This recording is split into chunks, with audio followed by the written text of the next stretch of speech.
We should ask people to mute if they're not speaking. Yeah. I got a whole Zoom spiel I give. Very good. All right. Just Okay.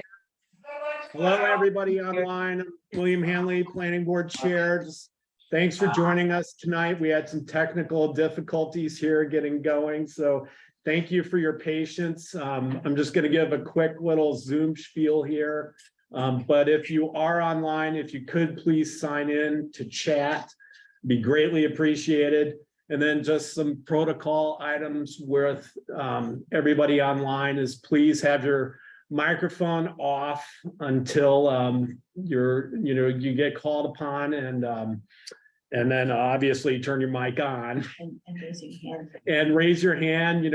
We're watching everybody online, and we've got several screens of participants, so just be patient. We'll get to everybody.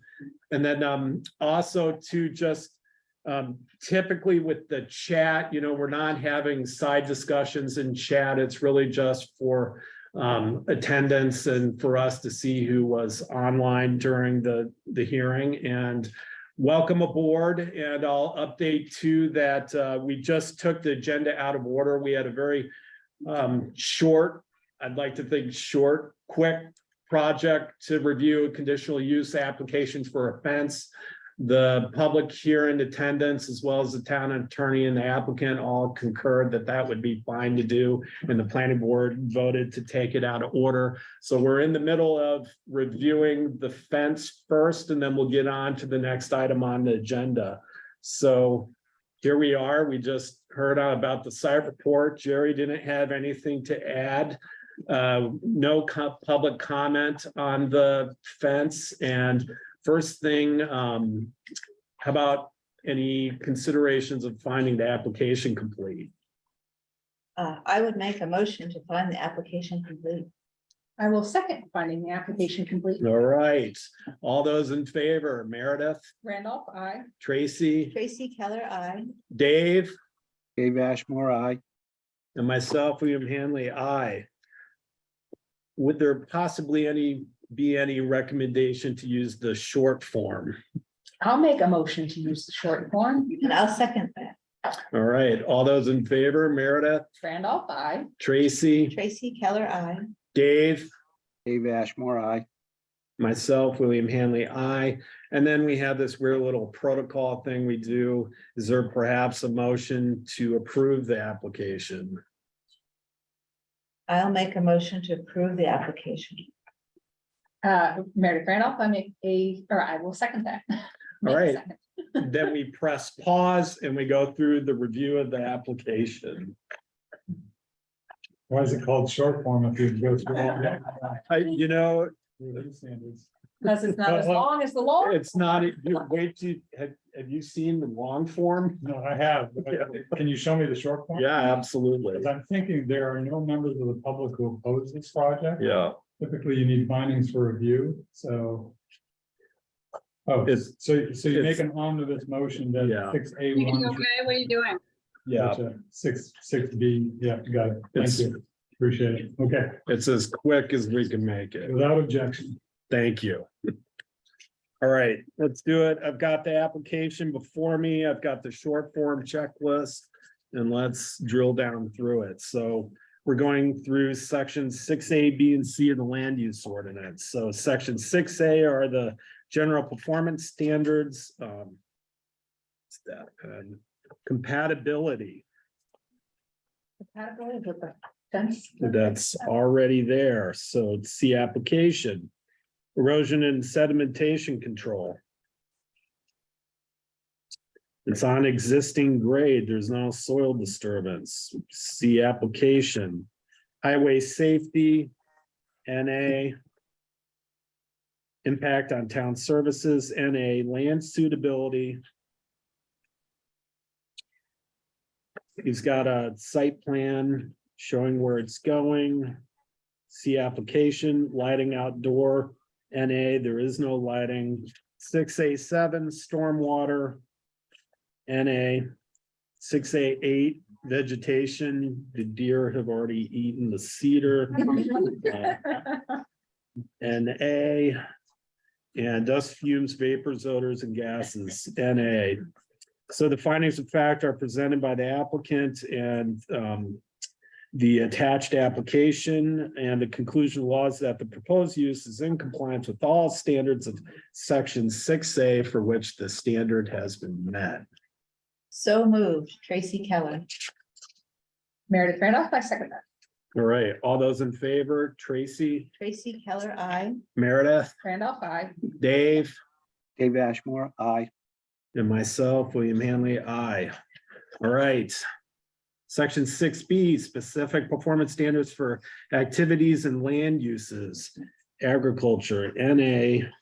6B2, air landing sites, NA, no, we need to update that. 6B7, excavation, They're not taking out enough buildings. and Yeah. renovating. NA. Fences and walls, section 6B8 is why we're here.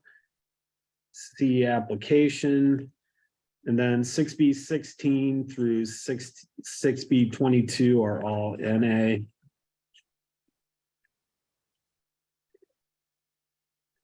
And the findings of fact are that the proposed use will include none of the specific activities or land uses described in section 6B except for section 6B8. And the conclusion of the law is that section 6B is not applicable except for section 6B8 for which the standard has been met. Also, I will so move. Tracy Keller, second. All right, all those in favor, Meredith, Randolph, I. Tracy, Tracy Keller, I. Dave, Dave Ashmore, aye. and myself, William Hanley, aye. All right, section 6C. This one, where's the, Not applicable. yeah, he's in Village Residential 1 and Residential 2, so. So section 6C is about shoreline zoning standards. He's in Village Residential. So the findings of fact are that the proposed use will include none of the specific activities or land uses described in section 6C. And the conclusion was that section 6C is not applicable. So moved, Tracy Keller. Randolph, second. All right, all those in favor, Tracy, Tracy Keller, I. Meredith, Randolph, I. Dave, Dave Ashmore, aye. myself, William Hanley, aye. We don't have to do section 5.9. Are there any permit conditions to this, Kim? None heard. So then we circle back to the approval vote and we press play. All those in favor of approving the application, Meredith, Randolph, I. Tracy, Tracy Keller, I. Dave, Dave Ashmore, aye. and myself, William Hanley, aye. Congratulations, and I told you it would be quick. Thank you. Sure.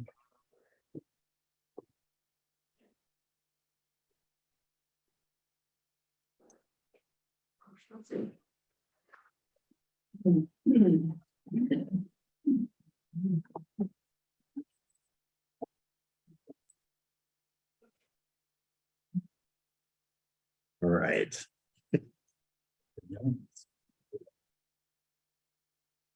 Gotta keep my papers in order, Andrew. Understand.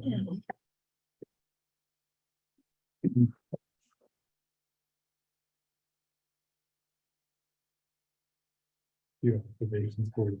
Yeah.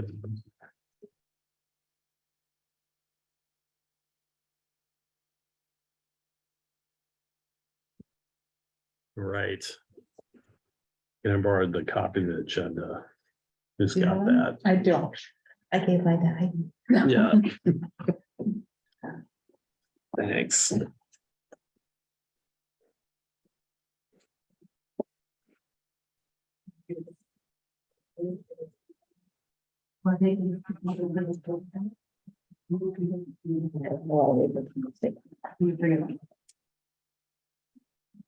Let's do it.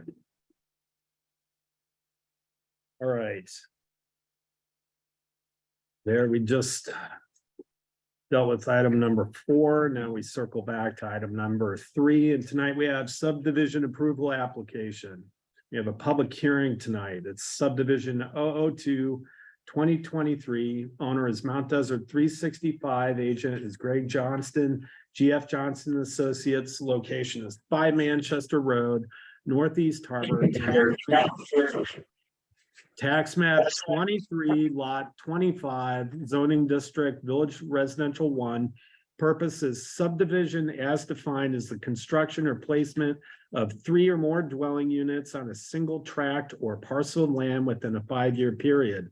The proposal is the construction or placement of 6 dwelling units on a single tract or parcel of land within a 5-year period. It's workforce housing. And Andrew, before we get going, any initial items to mention? Let me just recap where you've been and where you go tonight. So completeness review at your April 26th planning board meeting. The board voted that the subdivision application was complete for a public hearing and a review. That completeness determination is after review of the application for completeness under 4.2.1, 4.2.2, and 4.2.3 of the subdivision ordinance.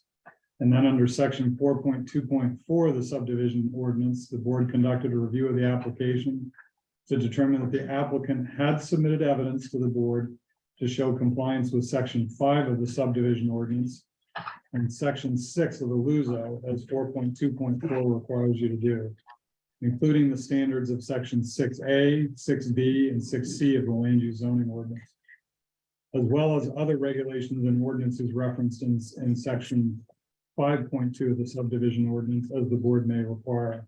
That last piece is something that you'll do again tonight, because tonight, moving on, is whether and what you cover as part of the public hearing. So under your subdivision ordinance, the application is now in order for review under section 4.5 for the board to conduct a public hearing. To give you subject matter and timing context, the board is required under section 4.8.1 of the subdivision ordinance to deliberate within 30 days of the completion of a public hearing.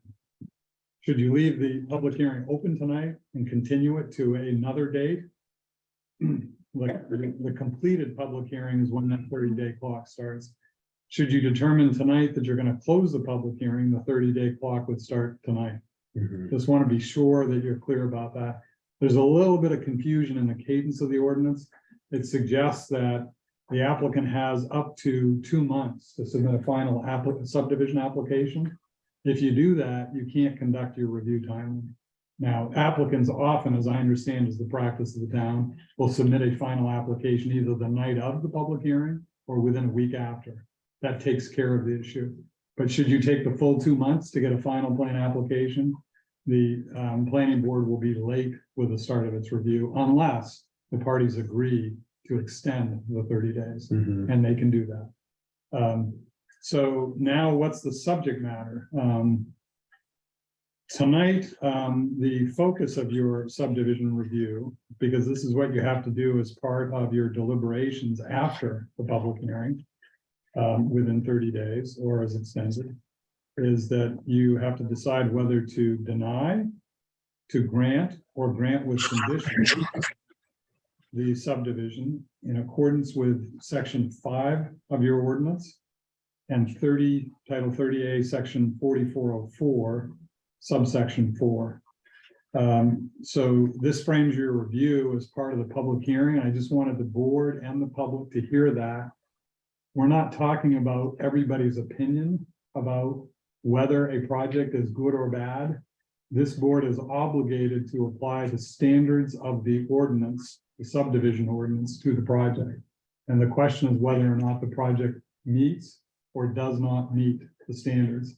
So if you would focus your comments to the relevant standards that the planning board has to apply, I'm now going to speak to exactly what those standards are. You will be reviewing the section 5 requirements in the subdivision ordinance. That's why the one thing you've already done, we come back to again tonight, 5.2. And that looks to whether this project is required to be reviewed under the Maine Site Location and Development Act and any other state statutory requirements. My belief is that when you ask that question of the applicant, they should have an answer for you in response to that question under 5.2. You'll also be reviewing those standards in 4404 because the state statute makes clear you must review the review criteria, and your ordinance repeats that unless you're inclined to grant approval with no conditions. If you approve with conditions or you deny, the ordinance and the state statute both require that you be prepared to make findings as to each of the criteria in 4404, as well as the relevant section 5 standards in the subdivision ordinance. Is that understood? Okay. So tonight, you will not be reviewing the section 4.2 provisions of the ordinance or section 6 of the LUZA. You've already done that as part of your completeness review, and your ordinance, the cadence of your ordinance is clear and appropriate as to that. You will want the board and the members of the public and the applicant to focus their review and comments on those standards. And I know there's been a letter submitted by the Council of Neighbors, which does generally review those standards, but it addresses some of the things that I've talked about that you've already covered. So you don't have to go back through those again, but you do have to address those arguments that are germane to 4404 1 through 20, and only the applicable provisions of 1 through 20, and then section 5. That's all assuming we get through the public hearing tonight. Well, I'm just trying to make sure that so that we don't have extraneous testimony from the public, Right. that we get focused on this board has to make findings at the end of this process. Mhm. And the only way you can make findings is if there's evidence that goes to the criteria that you are bound by law to apply. So, for instance, if somebody says, if that project goes forward, the sky will turn gray. There's no Yes. standard in your ordinance that says whether or not the sky turns gray is relevant. We need to confine ourselves to relevant criteria. Absolutely. And through the sketch plan process where the public had comment at the first phase of subdivision review, we navigated through and around, questions like that. And I think the public is pretty informed that we need to stay on top of it. So one last short thing that I'll address, and then I'm good to have the public hearing be opened. Allow the applicant to proceed to present for purposes of the public hearing, and have members of the public provide comments.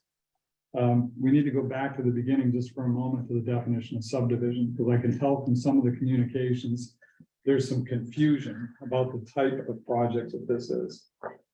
There's two types of regulated projects, and if you go to your definition under 4401, subsection 5, which was given to you by the code officer, you'll see that there's two types of projects. The term subdivision means the division of a tract or parcel of land into 3 or more lots within any 5-year period that begins on or after September 23, 1971. This definition applies whether the division is accomplished by sale, lease, development, buildings, or otherwise. That definition has been on the books since the onset of the adoption of the Maine municipal subdivision law, and it's referred to as land subdivisions.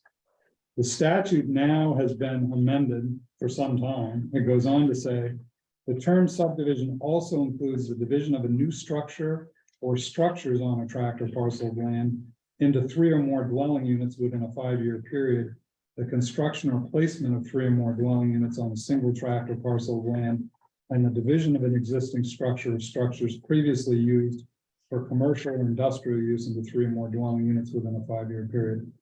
The first part of that second definition is what we've got here. It's referred to as a developmental subdivision. And there seemed to be some confusion that somehow the applicant was creating lots. I combed the application materials during completeness review.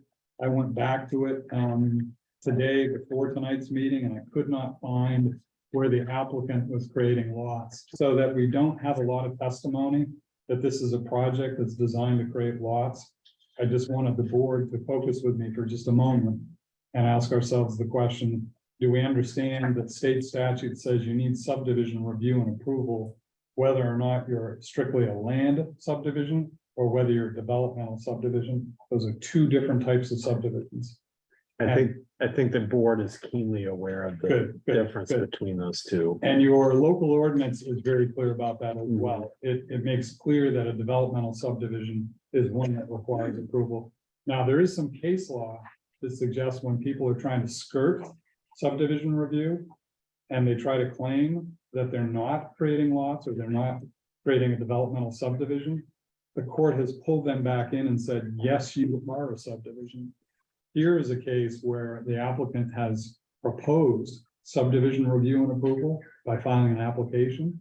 So that case law, I don't think is really germane to the dynamic you have. And what I wanted to do was just make sure at the outset, we got focused that because this is a developmental subdivision, it is the subject of a subdivision application. That's all it takes. Mhm. And I don't find any effort by this applicant to try to create a lotting subdivision, otherwise known as a land subdivision. Yeah. That's not what's going on here. They're taking existing building, creating units. They're taking new buildings, putting new units on the land, but it's essentially on a common area that is happening. So that is a subdivision. Your review should continue. You should hold the public hearing, but we shouldn't have confusion over whether there are lots being created here. That's what I wanted to make sure that we were clear on. That's all I had. And I look forward to answering any questions if the board Okay. or if the public has legal questions, but I think it's mostly your review now, your Okay. public hearing and your review. So I'm gonna kick it off and with an opening statement from the applicant, and then we'll get right into public comment.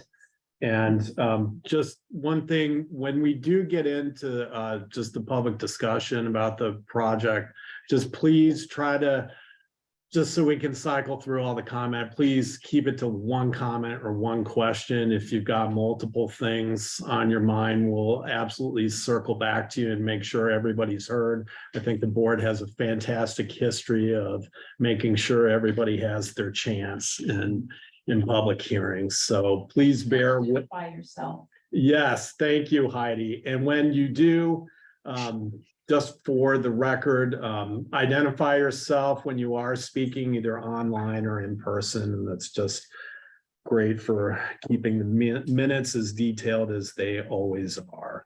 And so, Greg, I'll turn it over to you. Sure. Where's the microphone being tracked? You guys, Yeah, stand up at that, podium's better? Yeah. please. I think, Greg Johnson, I'm an engineer and representative for the applicant. Kathy's gonna start, I think, with a couple of words, and then we'll brief through some of the aspects of the project and hand it back over to public comment. So Kathy, do you want Thank you. Kathy Miller, Executive Director of Mount Desert 365. And thank you for tonight. I'm glad to see there's so much interest in this project.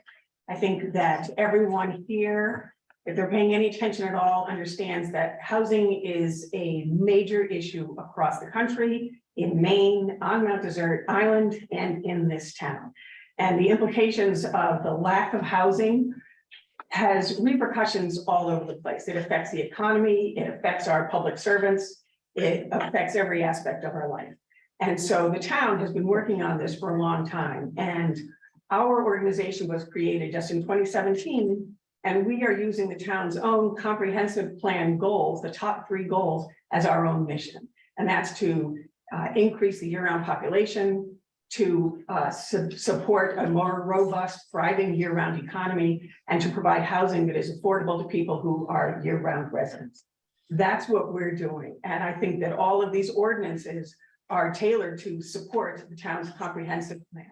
So our organization is using the tools the town created through the ordinances to achieve the goals the town has set for itself in a comprehensive plan. And we believe strongly that this application and the Heelway subdivision meets all of those standards and will fit a great need. It's a drop in the bucket of what's really needed on the island, but it's a good first step. And we have taken great care to provide something that is attractive, that is functional for the people who live there, and that meets some of those housing needs. It's an ideal location within walking distance to the school, the library, Main Street, so shopping area, neighborhood house, etc. It is a safe location We have seen the school population in town dwindle. Now it's about 145, and there's concern that it keeps dropping down. We would like to have some families living here year round and help keep that school population go up, as well as perhaps make available housing for some of the teachers and staff in there, or the hospital, or the town office, fire department, etc.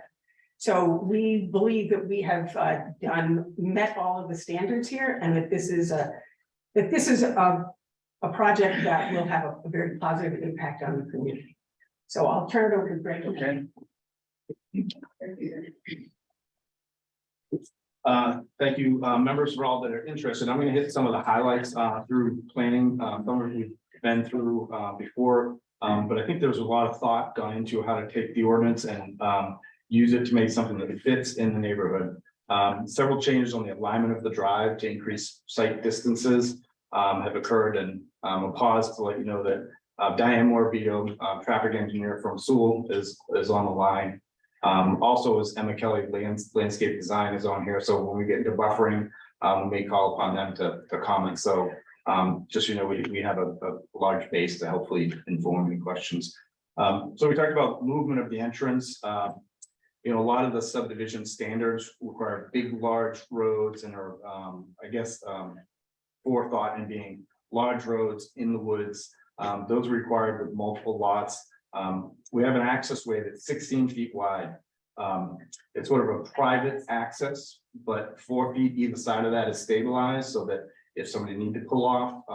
And so there's using the ordinance because it's an access way to keep it small within fitting in the neighborhood, but also provide stability for larger emergency vehicles. And we'll circle back to the emergency vehicle conversation in a bit. Some of the other things, of course, individual sewer connections, so people can be responsible for their own sort of fee structure with the town. Water, of course, we did talk about water being looped, so we have a circular loop. Dead end mains in this town is actually a reality, especially seasonal extensions, where people are gone at the certain periods of year. They shut off those mains, but during the summer they have to bleed those lines to keep them fresh. So we've gone ahead and made a loop of that. I think that's a step in the right direction, making sure the quality of living is there. We also employed what I think are what's called low impact development standards related to stormwater. So yes, we have rain needs to be collected, but we provided some rain gardens, places for the rain to be collected, infiltrated through a bark mulch sand mix to increase microbial action on the runoff. We've also employed an area of pervious pavement at the end, basically a larger aggregate pavement with a reservoir of stone below it. University of New Hampshire is pretty cutting edge on this if you guys want to look at it. But so there's a lot of planning that's gone into smaller aspects of this and making it sort of using the ordinance the way it was developed and intended in a village setting with utilities are available. Circling back a bit for safety and access, there is a fire hydrant within 100 feet of the property. The NFPA requirement for a development is within 600 feet. So the safety and fire access aspect of it has been looked at, reviewed. The 600-foot term is sort of the benchmark. We have had a chance to meet with the fire chief. We talked about how you would come and go in this project. Do we have enough hydrants? Do you need another hydrant because we're looking through there? The reality is that another hydrant inside here, there's roads on all sides of this property. There's a driveway on the south side, Neighborhood Road, Manchester Road, and of course the center. There's plenty of access around there. We also he felt satisfied with the hydrants in there. There's adequate protection in here, and then we've met the NFPA requirements. The hydrants are so close. So there's a lot of sort of micro discussions and micro projects within a project. And I think we'll get through a lot of them. Again, we're all here to help answer questions and bring forth the board. We have a complete application and our experts are here.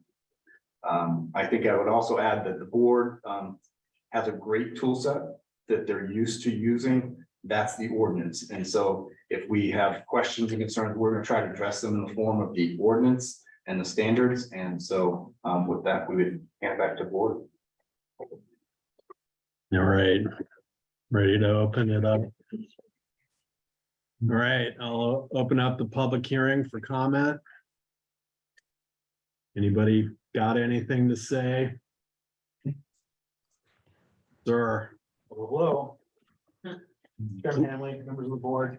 My name is Grady Burns. I'm an attorney for several nearby butters to this project. Those individuals include Joseph Ryerson at 3 Manchester Road, Lynn Weed at 2 Manchester Road, Lamont Harris at 14 Small Point, as well as Stuart Jennings, who's also in Northeast Harborville. You're in receipt of a letter that I sent to you recently regarding some serious concerns that these abutters have for this project. I'd like to start off first by reiterating what your attorney said, that this is not about whether or not Northeast Harbor needs more housing. That answer is obviously yes. I would agree with Ms. Miller on that very obvious point. The question here is whether or not this project comports with your ordinances. That is your charge, as I know that you well know. Now, the statement that your attorney made earlier regarding the types of subdivisions that are involved here is important. And I would, your attorney mentioned that there are, 2 types of these divisions, lot divisions, development divisions. What we are talking about here is a development that comprises 6 separate units across 4 separate buildings on a current parcel that has one unit and 1 building. When we talk about what is a lot and why the definition of a lot is important, it's because your ordinance, as well as state law, really emphasizes function over form here. The requirements that you have in your ordinances are for not only the safety of nearby residents, members of the community, it's for the members of the subdivision as well. So when we talk about what a lot is, we are talking about the splitting off of a legal interest, an identifiable on the face of the earth legal interest from an existing parent parcel, right? So what we have here is precisely that. Now, your attorney pointed out that more often than not, when we talk about this, is it a lot, is it not a lot? We're in the kind of the opposite posture here. We have usually a developer who is saying, these aren't lots, we're not subject to subdivision review. Because of the way that your ordinance works, however, the only way that this project could be approved, because of the obvious increases of density here, is if subdivision review applies.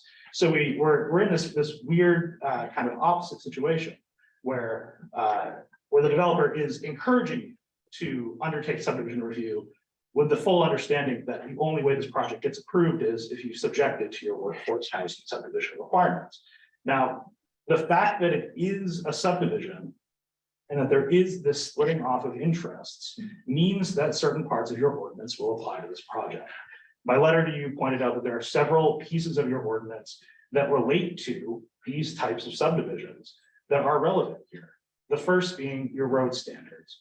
Now, a road in your ordinance is defined as any access way that serves 3 or more lots. Again, what we're talking about here are identifiable interests on the ground. These parcels, these pieces of property will have identifiable owners on the earth. The look of this subdivision is what you would imagine a much larger subdivision would look like if it were parceled out, right? What we're missing here are front yards, essentially, because what this development is doing is taking what would be, all the pieces of a larger subdivision and compacting it down into 0.74 acres of developable land. What that results in is an access way for, perhaps dozens of individuals who will reside in the subdivision that you're being told is only subjected to your driveway standards. When we think of a driveway, we don't think of an access way that will be serving 5 separate buildings, separate units, and perhaps dozens of individuals. Your road standards are in place to ensure that there is adequate ingress, egress, right-of-way travel, and access for emergency vehicles along this entire subdivision plan. That simply cannot be met here, which is indicative of this development simply being too large for this parcel. It's simply asking too much for this space.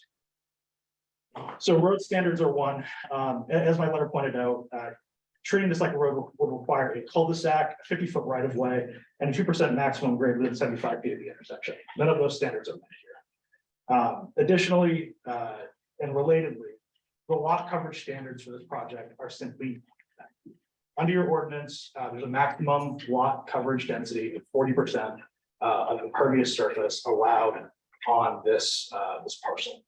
The developer has come up with a number, I believe, in the mid to high 20% range in terms of current impervious space. I'll note that that calculation does not take into account what they are calling a driveway, because under your ordinance, your impervious surface calculation specifically excludes driveways. It doesn't include what they're calling keelway, a road, an access way for these 6 units, nor does it include the deeded right of way on the southern end of the parcel, which again serves multiple lots, is comprised of packed gravel, it's impervious surface. Neither of those are included in the calculation. Again, this is an attempt to, in my mind, elevate form over function. We squint hard enough, we say these aren't lots, but none of these standards apply, even though they would apply in any other instance if we weren't treating this as a condo development. And suddenly we don't have to look at the part of the ordinance that aren't going to allow this project to move forward. And we can take the pieces that would allow it to move forward, treating it as a subdivision, but just setting aside all the pieces of subdivision review that the developers say wouldn't apply here. They do. That's why they're in your ordinance, to ensure that these protections are in place. Impervious surface is important. It can impact neighboring properties in terms of where drainage goes. It'll impact this site as well. Finally, one of the fundamental components of your workforce subdivision standards is the creation of open space. You look at your subdivision ordinance, the first purpose of your workforce and cluster housing standards, number 1 under the purpose statement, is the retention of open space. The development here simply does not do that. The justification here is that because no new lots are being created, the lot size is not being reduced, and therefore no open space has to be retained. This again is a form over function argument. When you look at this development, you can see that there is simply not enough open space being retained. These open space standards in your ordinance exist for a reason. They allow for comfort, for not just for people surrounding this development, but for within the development itself, to ensure that there's enough space to feel comfortable in this development, and to ensure that the density and character of this development is such that it meets a certain standard for these individuals. By completely discounting this open space requirement, you end up with what is a development that is full of gray space with this so-called driveway, this multiplicity of units, and no dedicated open space. Your ordinance makes clear that any workforce subdivision is required to have, by legal instrument, the reservation of an appropriate amount of open space for that development. Again, these standards are to allow for flexibility in your zoning, but not to create a whole new zoning regime. It's to give developers the tools they need to make reasonable developments on reasonable parcels. This simply is not that. You'll note that so setting aside those core arguments, which any one of those would be sufficient. In fact, if you agree with any of those, that would require this project to be denied in its current form under your ordinance. But I would encourage you to look at the more qualitative standards in your ordinance as well. Whether or not this is treated as a road, you need to make an affirmative determination that there is sufficient access here for emergency personnel, for fire, police, for other public safety resources. Now, you have the plans, you know the lay of the land. I would encourage you to look at that qualitatively, even if you determine that these are not lots, that this is not a road. These are still standards you have to look at and evaluate. I would encourage you to look at the bufferage and the difference in what exists on the ground now and what is being proposed in its place. We're talking about a largely wooded lot surrounded in a residential area. We're talking about clear cutting most of that existing bufferage and creating a span in which, if you look at the east side of the property, decking goes, it basically kisses the 10-foot setback, and you'll have what appears to be a thin layer of bufferage where currently forest exists. These are standards that you're going to have to examine if you determine on the front end that this is a project that can legally move forward. Finally, fundamentally, the compatibility of this project with the neighborhood. I'll point out again that this proposed density is substantially larger than any comparable parcel in the area. These standards exist not just to make us feel good about the aesthetics of our neighborhoods. They are to protect the interests of property owners who have invested already in this community with an understanding that their neighborhoods, their communities will change in a way that is measured, that is consistent with their expectations, and that matches those expectations with reasonable change over time. That is simply not what is happening here. And I would encourage you again to refer to the materials that I submitted to you. I'm also happy to answer any questions that you might have. Thank you. I have a question if I can. Go for it, Andy. So, Attorney Burns. Burns, thank you. Attorney Burns, my question of you is, I took the time to read your letter that you submitted to the board. A copy was submitted to me to look at, and I find that you raised some good questions in some parts of your letter, and I don't agree with you as to the allotting consideration. Would you agree that it would be competent for the board to still consider your comments if they don't agree with the entirety of your argument? Certainly, each of the arguments that I raised, in my view, stand on their own. But again, I respectfully disagree on the legal conclusion. I think ultimately it is for you, the members of the board, to make those legal determinations. Certainly, you can listen to your counsel. These facts and conclusions are yours to make. This splitting off of an interest conversation happens every time you have a developmental subdivision. That's by nature the very core of the difference between a lotting subdivision of raw land and a developmental subdivision, where because of the number of units you place on a single parcel, you're in some respect carving off an interest. But I went into the catacombs of advice given by lawyers to the town of Mount Desert, and I found the following. On the plat, you will see the building footprints marked and other lines indicating which areas are limited common elements assigned to a unit and which areas are unassigned common elements. For zoning purposes, the important point is that none of these lines are lot lines. The only lot lines are the perimeter boundaries of the overall parcel. On the plat, you will see the labels for first lot, second lot, and third lot. Those labels do not, and I didn't see that, by the way, on this project. This was an earlier project that actually described first lot, second lot, third lot. Here, what I'm seeing is dash lines, which I think a surveyor who I saw earlier tonight could confirm that a dash line doesn't necessarily mean a division line. And so I actually don't think we're dividing off land. I think instead, as you point out, we are taking interest in property, and property, as you know, can be a number of things. Doesn't have to be limited to land. And those are being carved off for separate units. To me, that's the quintessential developmental subdivision. And I would just submit to you, you and I don't have to agree on this. And what I want to do is I want to hear from the applicant, and really in three capacities, because to me, with developmental subdivisions, you're looking at three different issues. You're looking at legal. As you point out with open space, there is a requirement in the subdivision ordinance that you actually dedicate that by means of a legal instrument.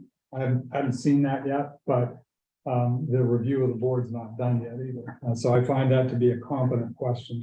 Then second, there's the planning concept.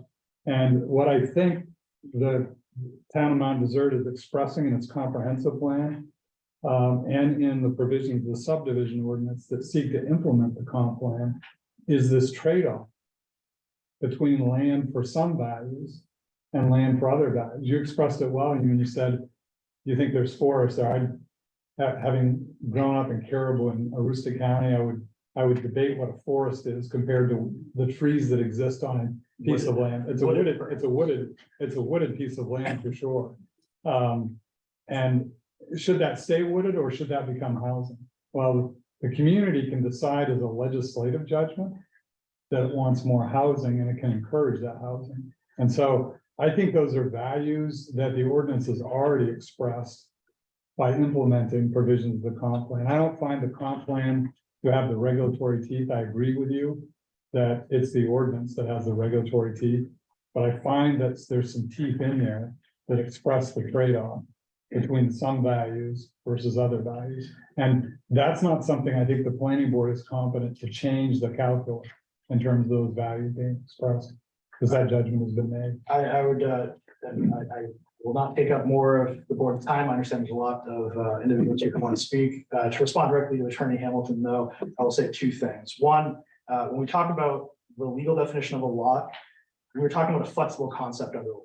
There's case law that has declared lots exist when timeshares of parking spaces of RV camps are parceled away or given away. Those are not things that would necessarily appear on a plat map or on a survey. We're talking about identifiable interests on the earth, however. What we have in the case law are instances of the subdivision of an existing parcel. Those are, in my mind, the quintessential development subdivision where you have an existing set of structures and you're dividing within those structures.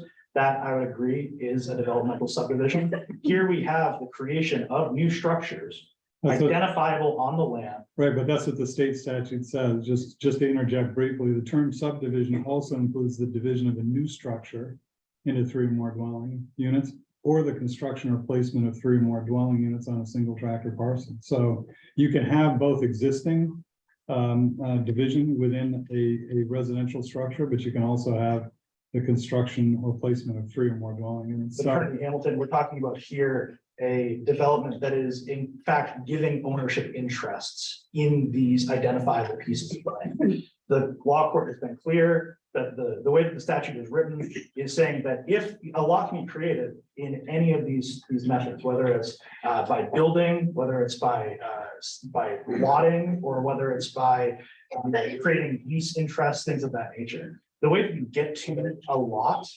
depends on the nature of the interests being conveyed. Here we have ownership interests in these new pieces of property on an existing parcel being given to other identifiable individuals.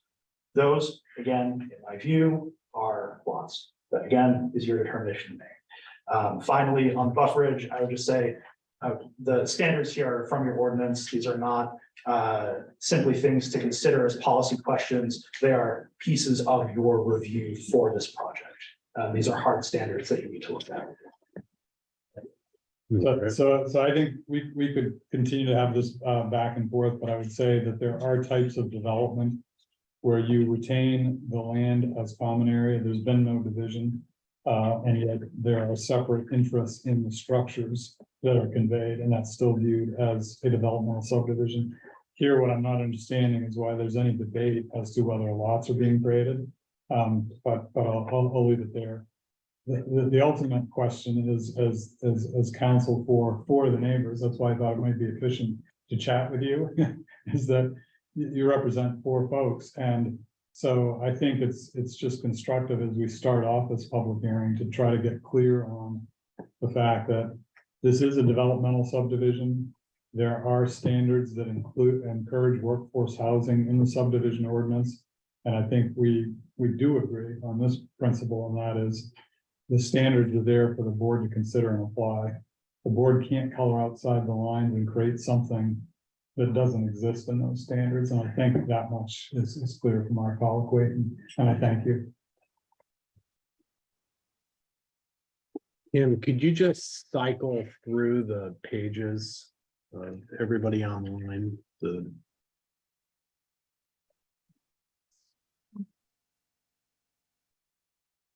So one comment before we take other comments is there's apparently way more than 30 people. 66 right there online, and we've only had 30 of you sign in who are online. So could those other 36 please sign in to chat when you get a chance? And let's continue on with the public hearing, and it's open for comment.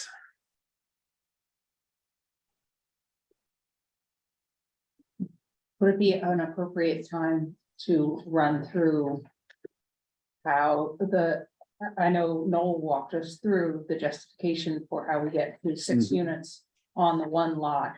And I remember it was very complex. It was. Can we walk through that again?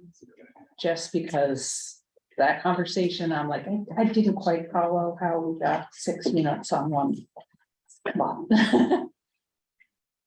Happy to, thank you. Whoops, I gotta actually get my application. And maybe Noel, you could just summarize the context of the question. So, yes, again, Noel Musson, consultant for the applicant. The context of the question is in the subdivision ordinance under section. There's a couple of different sections, so it's section 5.7 that deals with lots and density.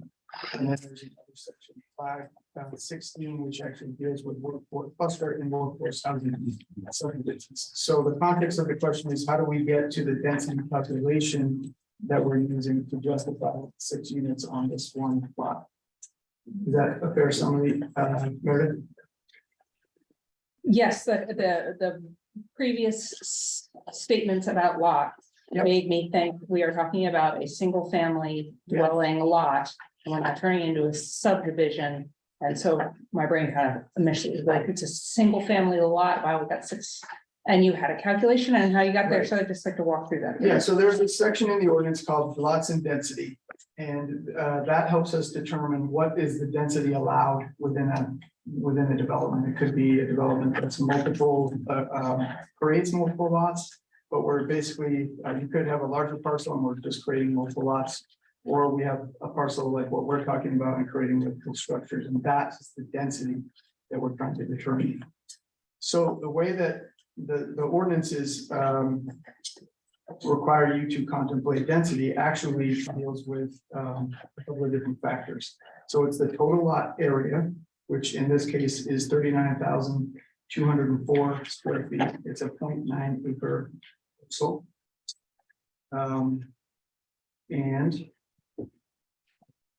And then in the ordinance itself, it requires, there's a couple of different places. So generate what we'll call the base density. To figure out how many lots or units you could create out of a 39,204 square foot parcel. You would go to the section 3.5 of the land use ordinance and pick the right zone and determine whether or not this zone is actually in has served by public sewer, or if it's not served by public sewer, there's a bunch of different categories. So this lot is actually served by public sewer, and the minimum lot area required. The minimum lot area required for that parcel is 10,000 square feet. So basically 39,204 divided by 10,000 gives you 3.9 units. That's the base density that we're using for lots. The other thing to add to the equation is that in this ordinance, you can create 3 lots and still have 6 units on that parcel in that area, because every lot in this zone is allowed to have a second dwelling unit on that parcel. That's the provision, I think 6.11 in the ordinance or something like that. So there's the base density. So it's really, so we're using the 3.9 for the math to deal with that workforce housing density bonuses. So then thinking about the base density, flip to section 5.16 of the subdivision ordinance that deals with density. And there's some language in there that allows you, if you're calculating workforce housing projects and a certain percentage of those housing units are going to be dedicated to workforce housing through covenants, which are applicable in this case, then you get either a 50% or a 75% density bonus. So if 100% of the units are being dedicated to workforce housing, you get a 75% density bonus. So the math there is 39,204 times 0.75 gives you 29,403 square feet. And to figure out how that translates into units, take 29,403 and divide that by 10,000, and you get 2.9 units. So you have the base density, which is 3.9, the density bonus of 2.9 units, add them together, and you actually get 6.8 units. And that's the density calculation. We just add, if the board was gonna follow along with that, it's on page 8 of the binder submitted. I know words and numbers sometimes don't resonate with me unless I'm seeing them. If I get them wrong, I need to see them. But that exact calculation, no walk it through, maybe if you had it in front of you, it might help with page 8 and 9 of the application. Yeah, so I think it's important to note that the subdivision ordinance in the workforce housing provision does anticipate, it encourages or supports this type of calculation. Where if you have a development and the developer wants to give back something that's for the betterment of the community, which is part of the comprehensive plan translated through the ordinance. That's what section 5.16 in the subdivision ordinance actually goes to. It's a really creative way that the town has to help provide development that's affordable to your own residents. So can I further merit this question by asking us to just go through the subdivision ordinance? Because I think there's some things that I could ask you about, Noel, that would make clear what the planning board is going to have to do to make a determination as to density. So if you're page 12 of 23 of the subdivision ordinance, are you saying in section 5.7.3 that your calculations are premised upon what will have to be a future planning board finding, that this is a workforce and not a cluster or conventional subdivision? Correct. So if it's a work, What page are you on? I'm on page 12 of 23 of the subdivision ordinance. Yep. So using this formula, I just need to cross-check a couple of things based upon what you laid out, because I want the board to, as Meredith suggests, understand, but I also want to make sure that the calculus is correct. So I'm going to challenge you in a couple of places, Mr. Musson. So at the bottom of page 12 of 23, it says for land subdivisions. Are we in that category? 5.7.3.1. No, Are we in category 2, non-land subdivisions? yes, So that's how you got us over to the section 3.5 dimensional requirements for districts. And what district did you say we're in?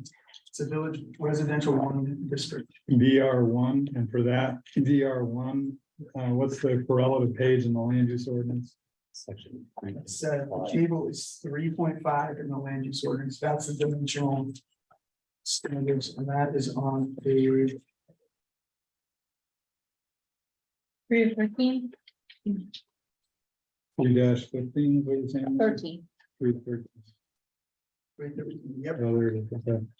So you're saying in the DR1 with public sewer, and this particular property has public sewer, yes, the requirement is 10,000 square feet. correct. Okay, so you're taking the total area of the property and dividing that by the minimum land area that you would need to meet the minimum lot size requirement. So that's 3.9 base units. That checks out, I guess. It's up to the planning board to make that decision. I'm just kind of walking through it just to make sure the board understands. Then the next question is, how did you get to the density bonus? Page 18 and 23 of the subdivision ordinance?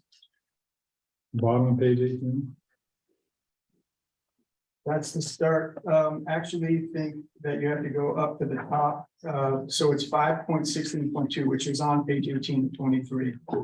Yeah. 5.16.2, number 2 starts the density. So the Can I just- density, Can I just take one step back, this, Yep. when we're discussing the 3.5 page, yes, it says minimum lot area. You took the, with public sewer, no, you took with public sewer, the 10,000 square feet. But right in that same column, it has E workforce subdivision. Yep. With a star, and it just Yes. says state minimum. Right, the way I would interpret that is if you were doing a subdivision, a land subdivision that created lots. For workforce housing, we could propose lots that meet the state minimum requirement. If you're served on town water or public water or sewer, I think it is. Then there is no minimum lot area for that, but we're actually just we're doing a calculation for density, not for lot area, and that's where I think the workforce housing part comes in on that table. No, just a math question, but what about rounding? You know, when you're dealing with 2.9 and 3.9. We actually round it down Mhm, in the total math. mhm. So 6.8, you can't create 6.8 units, so we've got proposing 6 units. That's right. Does that include the right of What's your way? name? I'm Yeah. sorry. Does that include the right of way in the lot density? In the density calculation, it does includes the entire parcel. I think it says in the ordinance under for the purposes of, under the section I was just talking about, for the purposes of calculating density for subdivisions that include workforce housing, the area of the entire parcel may be used. So it counts the entire parcel. So the right of way belongs to subdivision is what you're saying? The right of way belongs to the property that is owned by MD 365. And unit owners are going to have an interest and legal access over that driveway that's owned by MD 365. Yes. So to go back to Meredith's question, I find this interesting. The land use zoning ordinance for minimum lot area says see note K. And doesn't that bring you out to what exactly you're walking through the board? Walking it through the board, which is minimum lot size for cluster subdivision of workforce housing development shall only apply to lots in a subdivision that is approved by the planning board under the cluster development provisions. And you're saying typically the state minimum lot size law applies to lots that are not sewered, not publicly sewered. So you're saying that standard applies differently here because it's publicly sewered? What I'm saying is the subdivision, the state minimum lot size for a publicly sewered lot. There is no state minimum lot size for a publicly sewered lot. Yeah. But what I'm saying for the purposes of what we're calculating, the question is of density, not of lot size. We're not creating a lot. We're just calculating how many units we can have on this parcel. So we could potentially create several lots that have no, the cluster provision allows for the creation of lots that if you're on a public sewer could meet the state minimum lot area, which I'm thinking about it in terms of lot size rather than the number of units. So the density is the number of units, not the area of the lot. Does that make sense? I think I'm explaining that way. Yeah, except that the table, the land use table on page 3-13. I agree with you. It's kind of illogical to take a workforce subdivision of a parcel that is publicly sewered and apply a state minimum lot size law that's based on the premise you don't have sewer. Because that's the whole purpose of the state minimum lot size law is to take unsewered lots and apply a minimum lot size to them. But the table doesn't quite fit. Because it uses the requirement state minimum. Yeah, can I just, before I lose my train of thought, now let Greg jump in and hopefully add some clarity, but I think the difference is there are two things that you could do in this workforce housing provision. You could create or in the cluster and workforce housing section, you could create a development that is a larger, you could take a 10-acre lot and divide it into several parcels that are clustered. So the lot area, if the lot size were 2 acres on a 10-acre parcel, you could create 5 lots that are 2 acres. I'm not sure how that works out. But that's- It does. But, well, and there's a clustering provision in the ordinance that allows you to take those that lot area in a subdivision to make it smaller, so that you're having larger leftover for the open space that's required as part of this.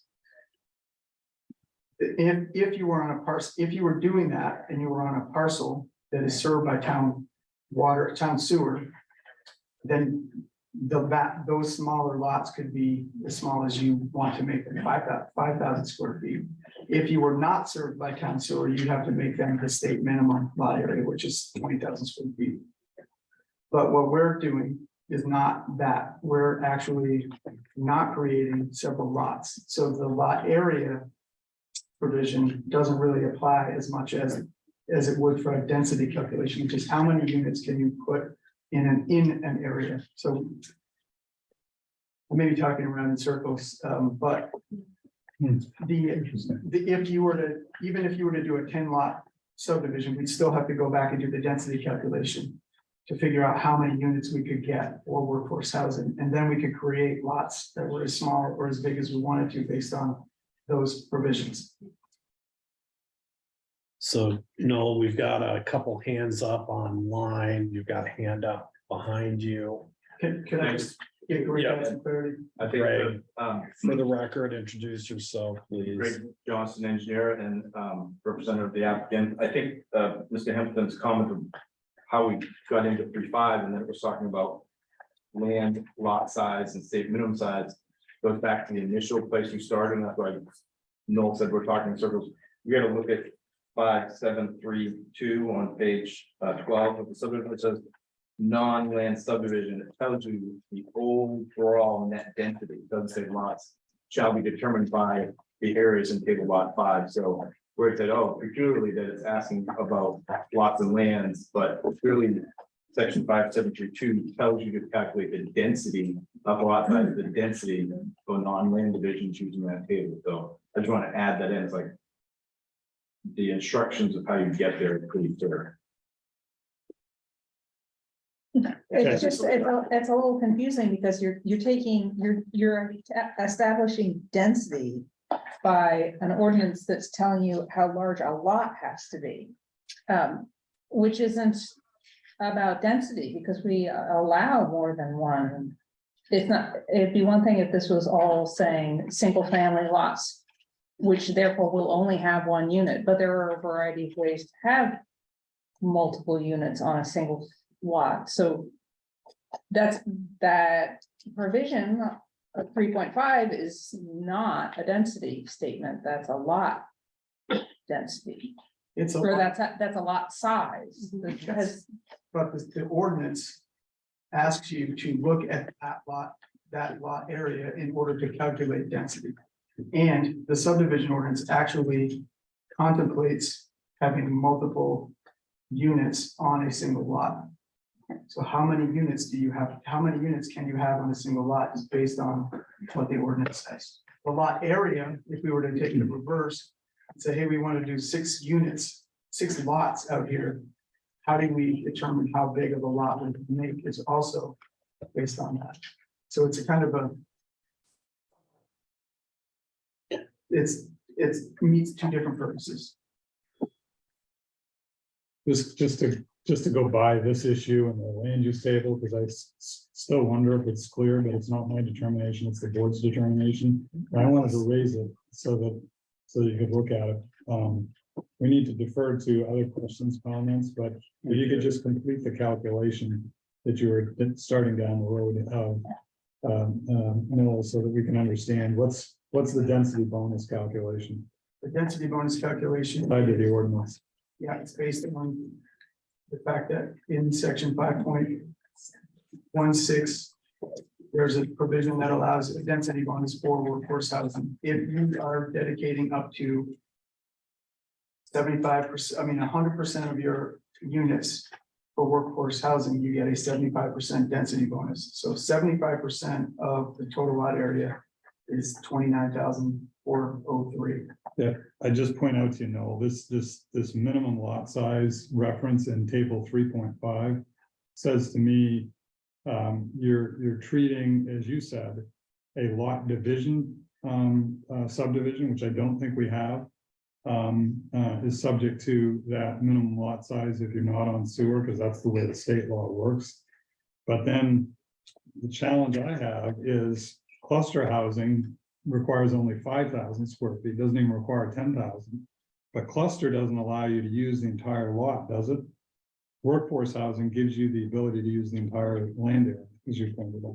But in the So- ordinance, it says you have to look at, in order to calculate the density, you actually have to look at A and B of that table. It doesn't say you look at C, D, or E. So that's why, that's how we got to the 10,000 square feet. So we've got some other hands. on it. Also online, it seems. Your name. Yep. My name's Anna Kress, and there are a lot of comments online and questions. Maybe those could be addressed as well. Yes, I hear you, and we're getting there, and just, let's see, can you cycle through there was somebody who had their hand up for quite a while. Go ahead quickly, Mr. Chairman. Sure, quickly, and let's, Two things. The one, I think what's being pointed out here by a few different parties here is that your subdivision and your land use ordinances in some places don't talk to each other in an incredibly clean way. I will note in the land use ordinance, there is a provision that makes clear that we're talking about a per unit basis when we talk about the minimum lot size, which does relate in part to the density of a single parcel. But the numbers matter here, and I know that this math is complicated, made more complicated, I think, by some of the language in the workforce subdivision standards. But the definition of lot area within your land use ordinance specifically excludes roads that access multiple lots. So the developer is quoting you a number with the base density that is based on the entire four corner size of the lot. Now, the subdivision ordinance tells you to use the entire parcel, and it clarifies, talking about the usable building space. That's the distinction between cluster and workforce housing. With cluster, you're not supposed to measure slopes or wetlands. However, neither of those change the definition of lot area itself, which requires you to exclude from that count any area that's covered by a road. Now, you can disagree with me about the Heelway and whether or not that is legally a road. What is beyond dispute is that the right of way on the southerly edge of the property is indeed a road. It serves clearly 3 or more lots. For that reason, you have to exclude that 0.11 acres from any base density calculation. And so, setting aside the other issues, the other concerns that we have with this project, if you take the developer's math at its face value, the denominator that they're using for the density calculation is too high, because they are not excluding that 0.11 acres that comprises the right of way on the side. So I would just point that out again. The master is. Andy, just a protocol question dealing with online comments is historically the board has not reacted to chat discussions or chat questions. However, I would like to reach out to or encourage anybody online to please raise their hand and ask any questions through speaking instead of through chat. Right, yeah, chat runs the risk of not allowing the deliberative review process as part of a public hearing, so I agree with the chair's practice. Yeah.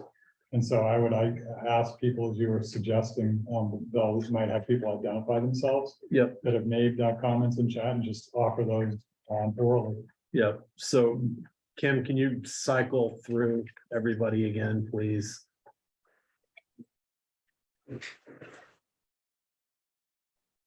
All right, so Mr. Lapsley, you're on.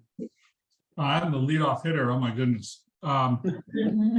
My name's Howard Lapsley. I am in a butter. And I first want to state that I am fully supportive of affordable year-round housing in Northeast Harbor, and I'm supportive of affordable year-round housing on this lot. What concerns me is the density and in the number of units, et cetera, but, and you've talked about the calculations, et cetera, but from the board's perspective, what is the estimate of the number of people that will be living on this 0.9 acre lot? Do we have an estimate of the actual number of people that will be living on this lot? Yes, our requirements for eligibility to live here would be household size that matches 1 to 2 people per bedroom. There's a total of 16 bedrooms within these 6 units. And so it would be between 16 and 32 people.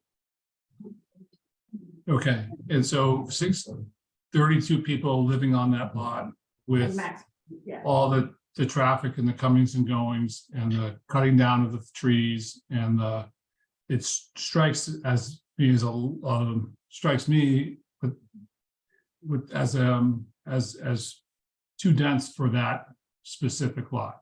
That's my initial viewpoint based on that answer. Thank you. Right. Miss Kelly, you're next. You've got your hand up. I have 2 questions. I think I've asked these before. Betsy Kelly. Yeah, sorry, Betsy Kelly. I'm at 22 Neighborhood Road. First, I'm wondering, is there any group on MDI that has their finger on the pulse on the total number of workforce housing units that are under permit review or in the pipeline for the island right now? Because when you read the newspaper, you see some things happening in Seal, Southwest, Bar Harbor, Tremont, and I'm wondering if there is a saturation point. Is there a specific need? Is there anyone who has the data, who knows the big picture on the island? My second question is one that I know I've asked before, and that is, I asked the planning board to please think about planning and think about asking MD 365 for information about how many workforce housing units do you plan to build in Northeast Harbor over the course of the next 10 years? It's a very deep-pocketed organization. It's different than most nonprofits on the island. And I would just be curious to know, what is the strategic plan for Northeast Harbor in the next 10 years? Kathy. You want me to answer that as it relates to this project or overall? I'd clarify in response to the question, the applicant is only required to address details in their application. A contextual question has been asked. It's really beyond the scope of the application. You can answer if you want, but you're not required to. I believe that we have answered the question before. I don't, if you have a 10-year strategic plan, can you please post it on your website and share it with the community? Is it not already? Consideration. Yeah. We'll take on consideration. And we have posted on our website the properties that we do own in Mount Desert and that we hope to develop someday, but we have not, you know, I can say that, yes, this property that we're talking about is up to 6 units. Another property is a possibility of 2 units, and 3 other properties could be up to 10 units or many more as the ordinance exists now. We have not developed plans for those yet. We also have property in the commercial zone and would look at more apartment arrangements there with a combination of home ownership and rental properties. And that is none of those are in discussion right here, but those plans have been on our website for a long time, for many years. It sounds pretty ambitious. The need is that great, so. Kim, could you cycle through the pages again, please? Oh, you got. Oh, that. go back. You got Mr. Haberman. Hi, good evening, everyone, and thank you to the planning board. I want to reiterate what Howard said and fully supportive The record. of affordable housing for workforce families in Northeast Harbor and on MDI. You know, listening to the last Zoom chat, it does seem like the board has some discretion. And I know this topic was raised with regard to open space, but, you know, we're talking about 15, up to 15 children possibly on this lot, which is wonderful, you know, for the school and for the town. But I just, again, for the planning board, you know, is this adequate? The amount of open space and in thinking about just how much density there is. So thank you so much.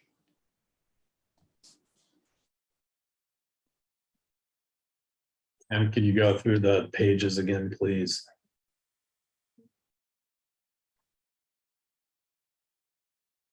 No. Ines, you have your hand up. You're on. Awesome, thank you. Given that the goal is, Ines. Ines Hancock, I grew up there, local. I'm both a property owner and a homeowner and an abutter. And obviously in support of workforce housing. I don't know why we all have to keep saying that, but I'm in support of workforce housing, even on this corner. But my question is, and whoever can speak to this, given that the goal is 30 residents new to that one corner, what needs to be done to upgrade the infrastructure like we just had to on Main Street in terms of power, the poles, sewer? What's the plan for that? And who pays for it? Will that trickle down to the taxpayers? Thank you. I could feel that Greg. question. The infrastructure in the public way does not have to be increased, nor for sewer nor water. Services need to be brought to the site. Supporting that statement are letters of capacity from the sewer and water within the application. So none of that is funded through the mill rate, and the capacity is there as evidenced by the owners of those districts. And back to something that was asked earlier, you should recognize that there is a private sewer that's adjacent to the site, which is not being used for this. The age and the condition for that to be used for further development probably is not of our interest. The public sewer is in the street and newer, long before that old line which runs through the abutting property exists. So it's better to use the newer constructed sewer in the street, which is adequate capacity. So hopefully that answers your question.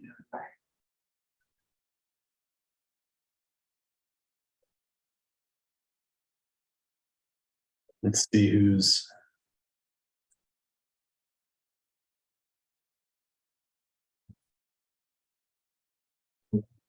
You, sir. Robert Longsley, Schoolhouse Day. Just a clarification, and I haven't done my homework on this, so I apologize. What is the definition for workforce housing? Is it purely, is the Urban Land Institute definition, which is a slice of income, so that you could be student or you could be a retired person or whatever, as long as you met income qualification, or is there some real linkage between being in part of the workforce in the community? Noel or Kathy, you want to answer that? So in the subdivision ordinance that as it relates to workforce housing, I don't think there is a definition of workforce housing. The common definition of workforce housing deals with a certain percentage of your income as it relates to, so the area, it's, I think, it's usually 30% of your income or less is unaffordable. So if you're spending more than 30% of your income on housing, it's unaffordable. So workforce housing, as it was defined in the ordinances, the ordinance is a little more flexible, it gives us a bit more of a range. For this project, I think we've talked about the qualifications for workforce housing, and that's defined in the covenants and what's going to be eligibility criteria. So we have a defined workforce housing in this project. Mhm. Which I believe is related to area median income. Yes, it is. Yeah. And that this is their, that this is their permanent residence, it's their primary residence, and that they live there 11 months of the year, and they do not have the opportunity to rent out their house. And that when their home is sold, it is sold to somebody who meets the same eligibility criteria. I was gonna say, I think we did a better job doing completeness review than we're doing at the moment by kind of talking around the direct question that was asked. Can you take us to the application materials that define the eligibility criteria? Because it's right there in the application. So I think it might more directly answer the gentleman's question. Yep.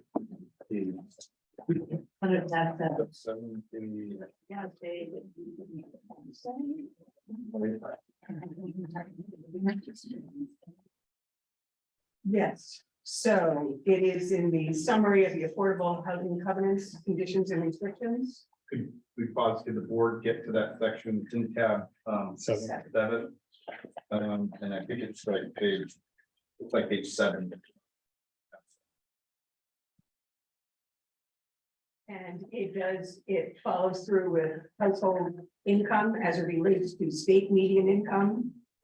And with those definitions of the federal housing and urban development. I don't have a big second of that. so- Well, it's Yeah.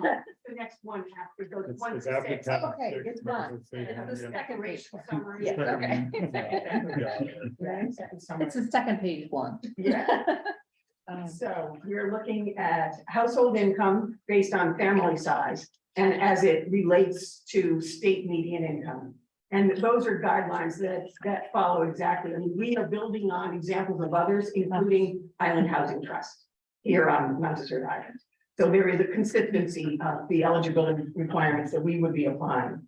And that they would be approved, that they can afford this home, so they would be approved by a financial institution or a lender. That they agree to abide by the affordability covenants, which primarily indicate that this is not a house that somebody can buy and then flip for a great profit. They would be selling it only to another eligible household who meets the same kind of criteria. And that they have a household composition that meets those the requirements I said of 1 to 2 people per bedroom.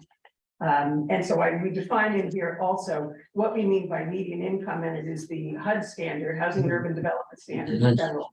Come on. What do you So- do when they entertain? But it also means that they intend to occupy the home as their primary residence to live in year for at least 11 months of the year. So. Just a reminder, everybody online, until you're called on, please turn your mic off. And ma'am, you had a question in the back. I do have a question. My Yeah. name is Sylvia Gage. I do have a question. Who decides who gets these houses? What is the process in which it's decided who gets the house? And I hope that you will realize that plumbers and electricians cannot afford this because they make too much money. So I just am deciding and asking what and who gets the house. Kathy, We would have an application process and people would need to meet these criteria. And we would let people know when, there's a window of opportunity to put in an application. And at one time, we had considered criteria to say, we would have a hierarchy and a priority list of if you have this occupation or that occupation. In the last few years, every occupation needs people living here. And so it would be on a first come, first served basis, just as Island Housing Trust does as well, for people who are eligible, who meet those eligibility criteria. So our organization would receive those applications and review them, and then it is on a first come, first served basis. So we are not picking and choosing winners and losers as to what occupation you have, and if that is a higher priority or higher need for the town, so. Ms. Ryerson, you've had your hand up for a while. I have two things. One is, with regard to density, there is no parking space available for visitors or service vehicles within that division, which means They're gonna park on Manchester and Neighborhood Road, leading it to a one-lane road. We've already had a situation last summer where there was an accident further down at the corner of Summit and Manchester because that was a one-lane road. So it's a very non-safe situation for passing automobiles. And since there's no open space for the children to play, they'll be walking up to the school grounds on a one-lane road. And so there's safety issues with this density that they have. That's the first point. The second one is what happens if a worker retires, loses their job, or gets a raise that goes above median income? Obviously, we don't want people thrown out, but something's got to happen because there are plenty of other people waiting for those houses. Greg, would you care to address the parking issue? Sure, I would. That ties into, I think, the conversation we had prior, where we are creating a space adjacent to the road that's stabilized, even though the road is 16 feet wide. There is space, and I'll just show this illustrative exhibit and why we express that on the submittal of having this stabilized shoulder off to the road, and the spaces which you can see here, which are paver accesses to the garage, which aren't necessarily always used. This kind of diagrams about additional overflow parking on site, which isn't required by the ordinance, but as we planned the subdivision, and we highlighted to you earlier that we had stabilized the shoulders, not only for safety and vehicle, we provided space that people have a guest they can park and not block the travel way. And we've also discussed that in the center of that planning, that should a fire truck have to get in there and a ladder, we could post no parking for whatever that zone is, 50 feet wide.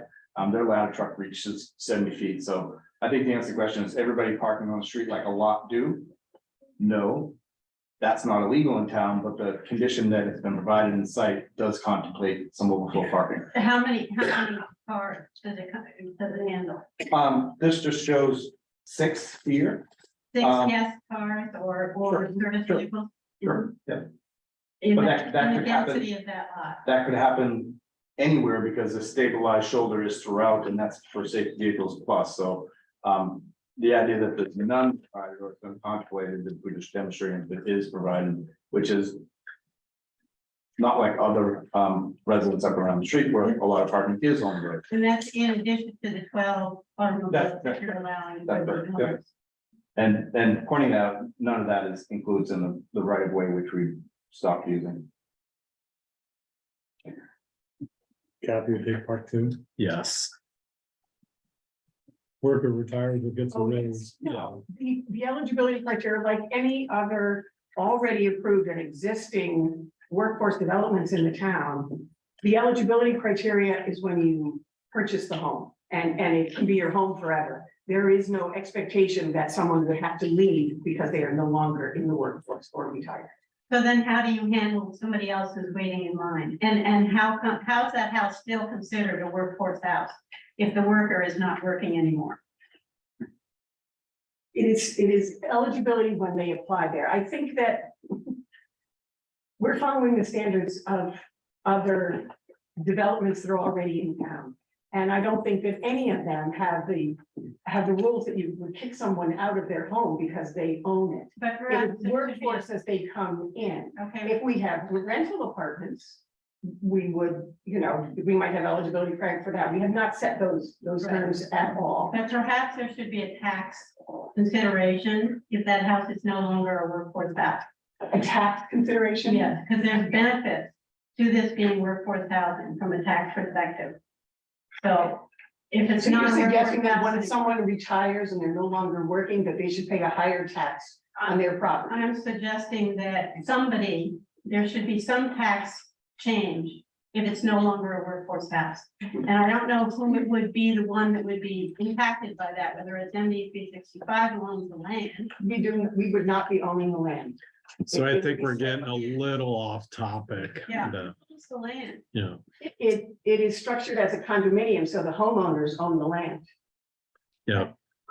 So, And in common, yes. so Ms. Ryerson, I've had, I'm sorry. Mr. Lehrman's had his hand up for Okay. quite a bit here, so Oh, yeah, it's Mara, sorry, it's Mara and Thomas Lehrman. We live at, during the summer at 50 Manchester Road.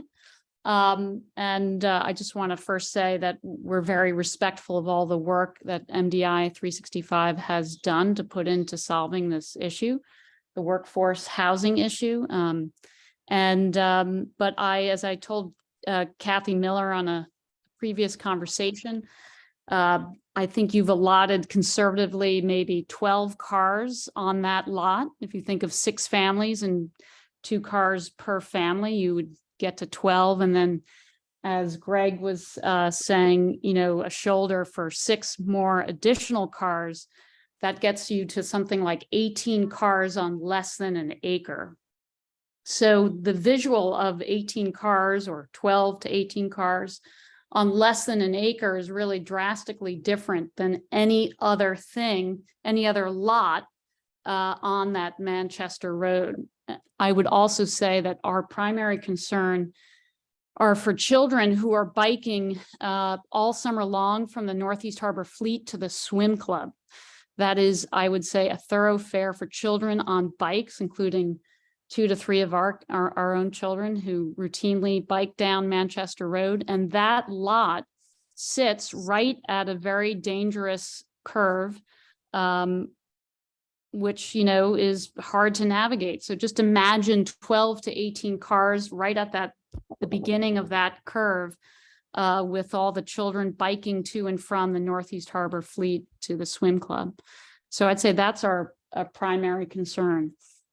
Our second thing that we told Kathy Miller is that I do believe that MDI 365 owns several lots in town. I know this is off topic, but my question would be is why not focus the density in the town where it would not disturb the wonderful independence that children have in Northeast Harbor to bike without the fear of them getting hit by cars.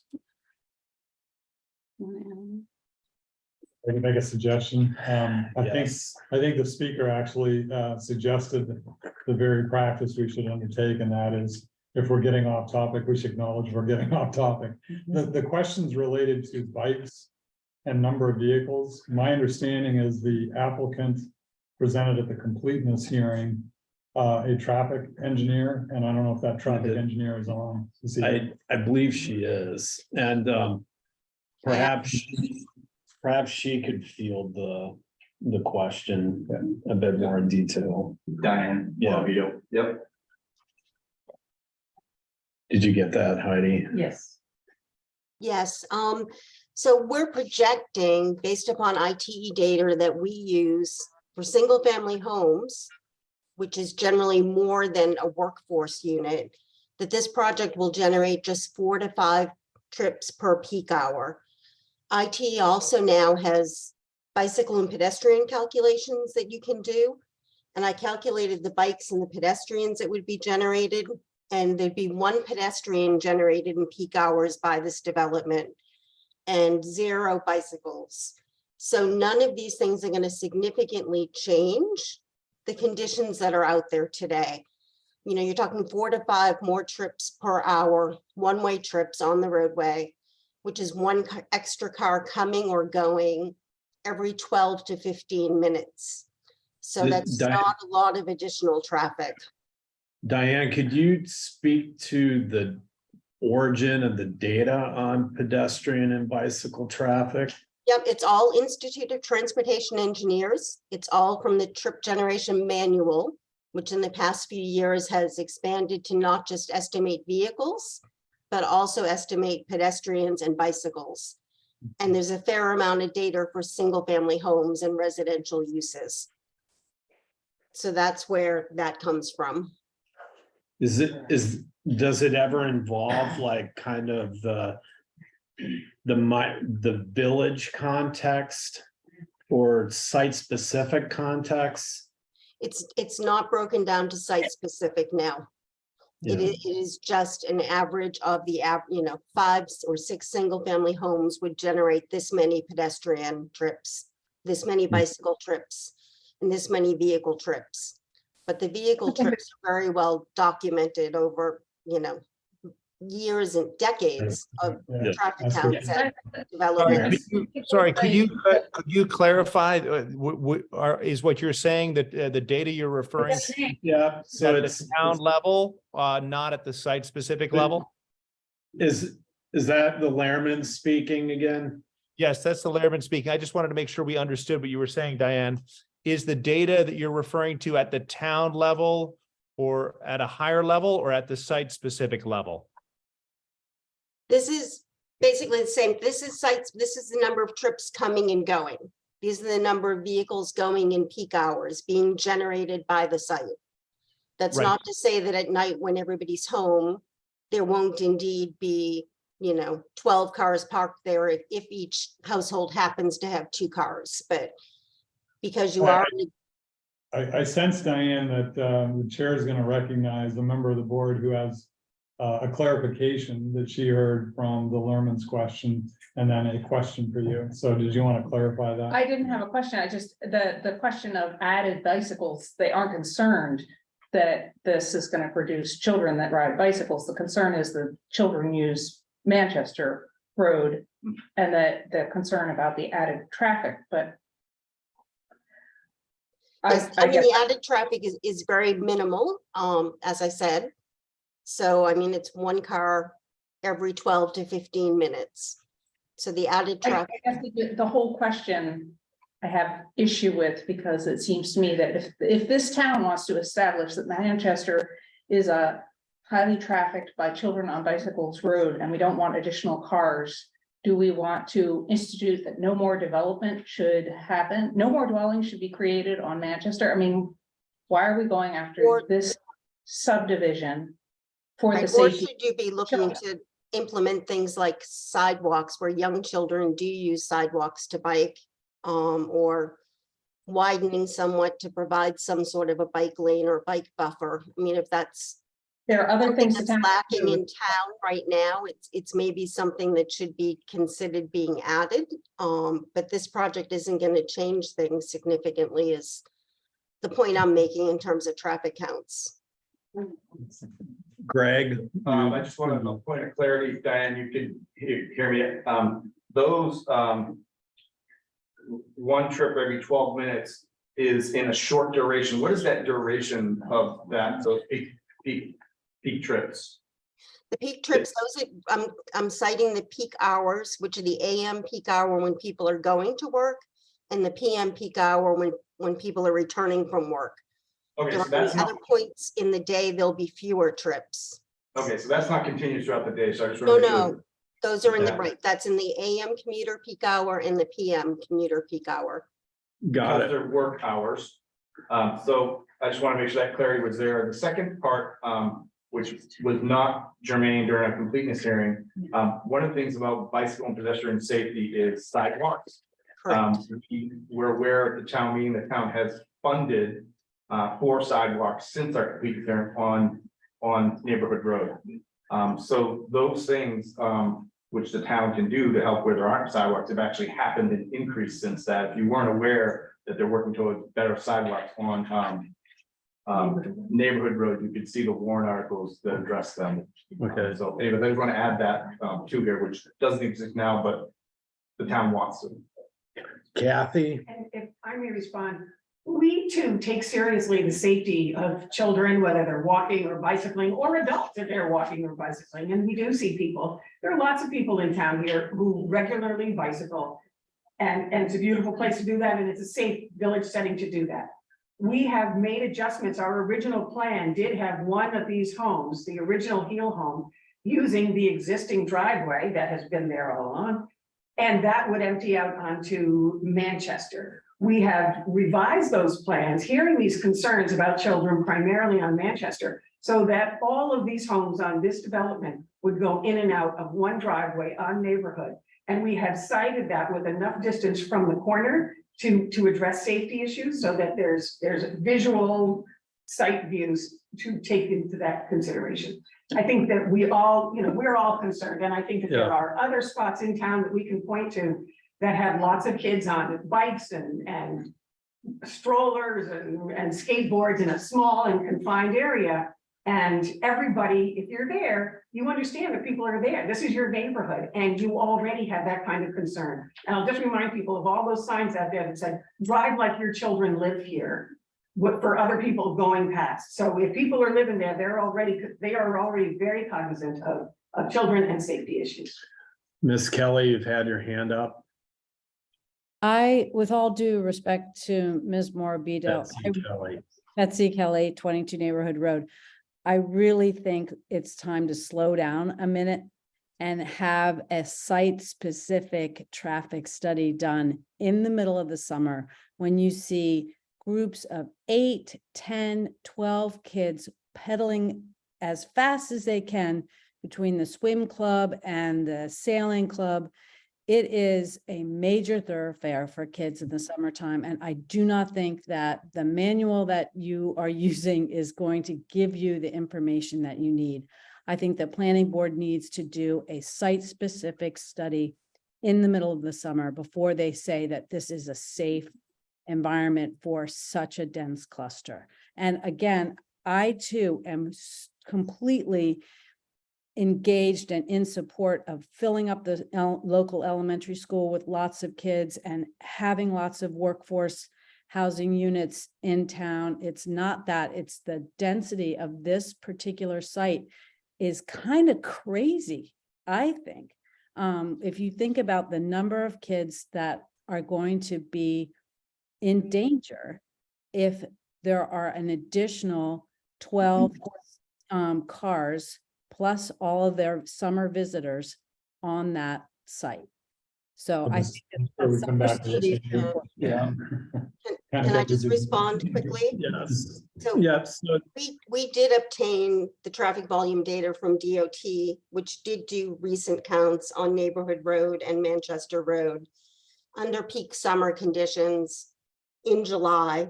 And those peak summer daily volumes per hour was a peak of 84 in any hour that they recorded. And the daily volumes would range from 550 to 880 vehicles per day on those roads. So we did look at the volumes that are there, but again, this is not indicative of a level of service or roadway capacity concern. Again, if there are a lot of bikes, then it is something that I think the town should be looking to maybe provide a wider lane or a buffeted bike lane or something like that, if that's indeed an existing condition. But this should not make a significant change in that existing condition. Mr. Gowan, you've had your hand up for quite a while. Thank you. Can everybody hear me? Yes. Great, thank you.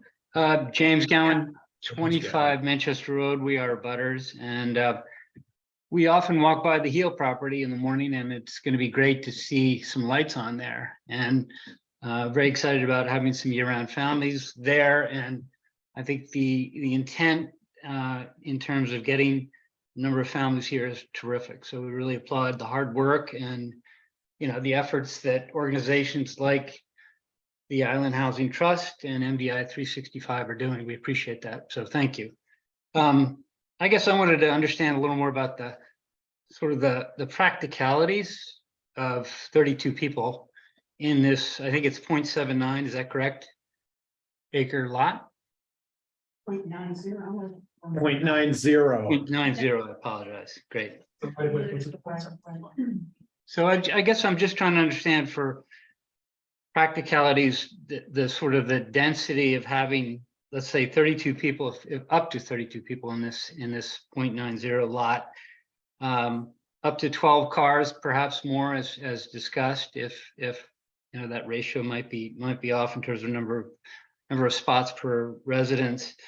But think about sort of the added things that we all have in our yard. If you drive around Maine, we got a lot of stuff in our yards, right? We've got garbage cans, recycling cans, we've got propane tanks, we've got grills, we've got outside chairs and tables, and we've got bikes and strollers, we've got motorcycles, scooters, snowmobiles, and it's Maine, so we got boats, we got trailers, we got dinghies, not to mention things like ladders and generators and mowers and all kinds of stuff. So I just do some quick math and there's 100+ pieces of equipment, not to mention kids' toys and whatever else it's going to be on that 0.90 lot. And, you know, I look at the plan and I don't see a lot of room for it. So I guess my question is, does the density of the proposed development make sense for that piece of property? And, you know, obviously leave that to the committee to discuss, but you just think about the practical world we live in. That's putting a lot of people and a lot of stuff in a very, very small piece of property. And it's going to be great to see some year-round people there. And it's going to be great to see the lights on in the winter. But the proposal as it exists just doesn't seem to fit. You know, that word has been used a lot. Does it fit? You know, I don't know how many trees are going to be cut down. I walked through and I counted at least 90, maybe even 100 trees that were going to be cut down. I haven't heard a good number from the proposers as to how many trees will be cut down, but I think it's a beautiful lot that's going to end up looking drastically different than it does now. The question is, could some of these admirable goals be met with a different proposal, perhaps a scale that is not as many people and not as dense as it has been discussed? So thank you. Any comment from the applicant? I think we'd only add that one of the barns is being repurposed for storage rather than being torn down. So hearing the concerns are things the board should take under consideration, but just making sure you're aware that one of the buildings there is being repurposed and compartmentalized for the residents to have places to put the bicycle in the winter and swap things out. Could you give a little detail on the character of the barn? It's a 5-bay garage. It has been there for a very long time, and it would be, if there are 5 doors on it, we would renovate the building. It is not in great shape right now. So we would renovate it and give access to the various homeowners and new homes would each have their own private bay. So they can store tools, bikes, whatever they want to do. There would also be, we're looking at crawl spaces for the individual homes. So there's also storage beneath. The existing home has a full, dry, smooth, clear, empty basement, good size for storage. Right, ma'am, you've had your hand up. Bonnie Roger. Thought it was kind of interesting because I'm totally for workforce housing. My husband was on the board of what was it called? Island Housing. What? I thought it was ironic that we started off the meeting because there was some technical difficulties with number 4, which was about the fence. And I thought it was interesting within the fence discussion that we were talking about compatibility, suitability. And it seems like the density of this project, which it calls for a lot of people and a lot of building, is now creating, it seems unsuitable for what's currently there. I think there's definitely a need for something. I don't know if there's a break-even point for 365 and it's not worth it for them unless they get 6 properties on there. But all of a sudden I'm seeing the whole conversation turn not only from whether there's enough space. We're talking about safety issues. Now we're talking about new bike lanes in Northeast Harbor. I mean, I just feel like it's changing the fabric of what the village originally was. And it shouldn't stay exactly the same because we don't want to lose all of our kids in school and whatnot. But isn't there a compromise? Because it seems like there's a lot of people that are, concerned about a lot of things that are more important than maybe putting 32 people in 7 places. 6. Thank you. Greg, would you like to perhaps talk about compatibility in the context of land use ordinance? Sure, we could go there. In the context of the neighborhood, you have so the idea of what the density is, we've looked at if you take an acre, they call it an acre of a number, and you pass it around, the ordinance uses the term the district compatible with the district. The neighborhood is not really a defined term, so to make sure the board is focusing on what the ordinance says in the district. And we kind of take that spotlight, which is the size of an acre, which is roughly 200 by 200, and you pass it around the area and see what you have in areas of whether it's building footprint or number of bedrooms per area, because that's kind of a criteria where everybody's talking about. How many people, one thing, and then what's a footprint look like? And so, I don't know if Kathy, you have something to show about, so we're all talking about density, so what does that look like? So take, for instance, you drive by. To share this. Sure, yep. We gotta share a document we prepared around On density. the, Screen. on screen, yeah. Is that okay? Yeah. And Share that. you'll see that the fabric of the district and the community has multiple layers. And think about when you drive by Graves Lane, which used to have the auto body up top and where the school is. And so we have looked at that and we can share this to walk through. So Kathy, if you want to do it. So we have looked at other parts of town and looked at exactly that, this square foot of something. So we are very concerned about compatibility. And I think that comes into two plays within the land use zoning ordinance. And the village residential one, the definition of it is that it's village areas with public sewer deemed appropriate for intensive residential development. So we think that this is the right area to do this. And when we're looking at compatibility, I've underlined all the things in that section 6A.1 on compatibility. Permitted uses within the district, check. Physical size, I think we have structures in here that are certainly within the physical size of other homes within the area, so check on that. Visual impact, we have found some homes that we think are very attractive and that fit well within the aesthetics of this community, so check on that. Proximity to other structures, yes, we are meeting all of those requirements. And then the density of development, which is the question that we keep coming back to.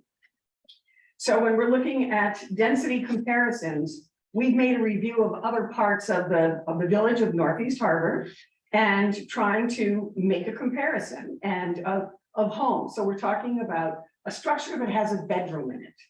That could be a house, but it could be a separate structure, that's a garage that has a bedroom in it. So we're not including other garages that are just for cars or pools, not sheds, et cetera, or not porches on buildings. But we're looking at the footprint of a building that has a bedroom in it, at least one bedroom, and then the number of those bedrooms. And then to compare apples to apples, we're looking at a comparison by acre. So Heel Way, actually the structures, the 4 residential structures that would be on there, the total square footage of those structures is about 4,144 square feet. And there are 16 bedrooms in them. But if we extrapolate that to compare acre by acre, it is increased to the number you see here of 4,604 square feet and 17.78 bedrooms. But again, we're going to be round. Occupied 5 years. So we could. If you're online, turn your mic off, please. Owner there has had his mic on. Yeah, go ahead. We're just saying a nominal spotlight to say what is compatible with the density of the floor area. That normal area to area is a rectangle that's an acre. So you can see Heel Way is highlighted, what its density is per area. It could be per square foot, but just using the acre for simplicity of comparison. So we're looking at this one, the Heel site that we're talking about would be 6 homes on 0.9 acres. And that comes out to the structures we're proposing, 4,604 square feet per acre and 18 bedrooms per acre. So we look at other parts in the village here. So there's some property up on Nursery Lane and Summit Road that has 4 homes on 0.73 acres. And that comes out to 5,600 plus square feet per acre and 16 bedrooms. Moving down the street a little bit onto Lookout Way, there are 4 homes on just over half an acre. The square footage is 6,300 plus square feet and 25 bedrooms. Look at another area, a combination of properties on Summit, Lookout, and Church Road. There are 8 homes there on 0.92 acres. And that is a square footage of 6,300 plus again, and 20 bedrooms. Then further down on Maple Lane and Tracy Road, 6 homes on 0.97 acres, 5,700 plus square feet, 24 bedrooms per acre. Rock End Road, 7 homes on 1.33 acres, over 7,000 square feet per acre and 20 bedrooms. Neighborhood and Graves Lane. So now we're getting closer to the very property that we're talking about. So this is the three homes that are on Graves Lane and the home next to it on Neighborhood. So 4 homes on 0.84, over 5,000 square feet per acre and 20 bedrooms. And then right across the street from us on Manchester, there are 4 structures there. I'm calling them 4 homes because there are 4 structures that have bedrooms on just over half an acre and 8,000 square feet per acre and 24 bedrooms. So looking at the whole list, Heel Way has the smallest amount of square footage, and with one exception of the Nursery and Summit Road lots, the least number of bedrooms when you make a comparison on acre to acre.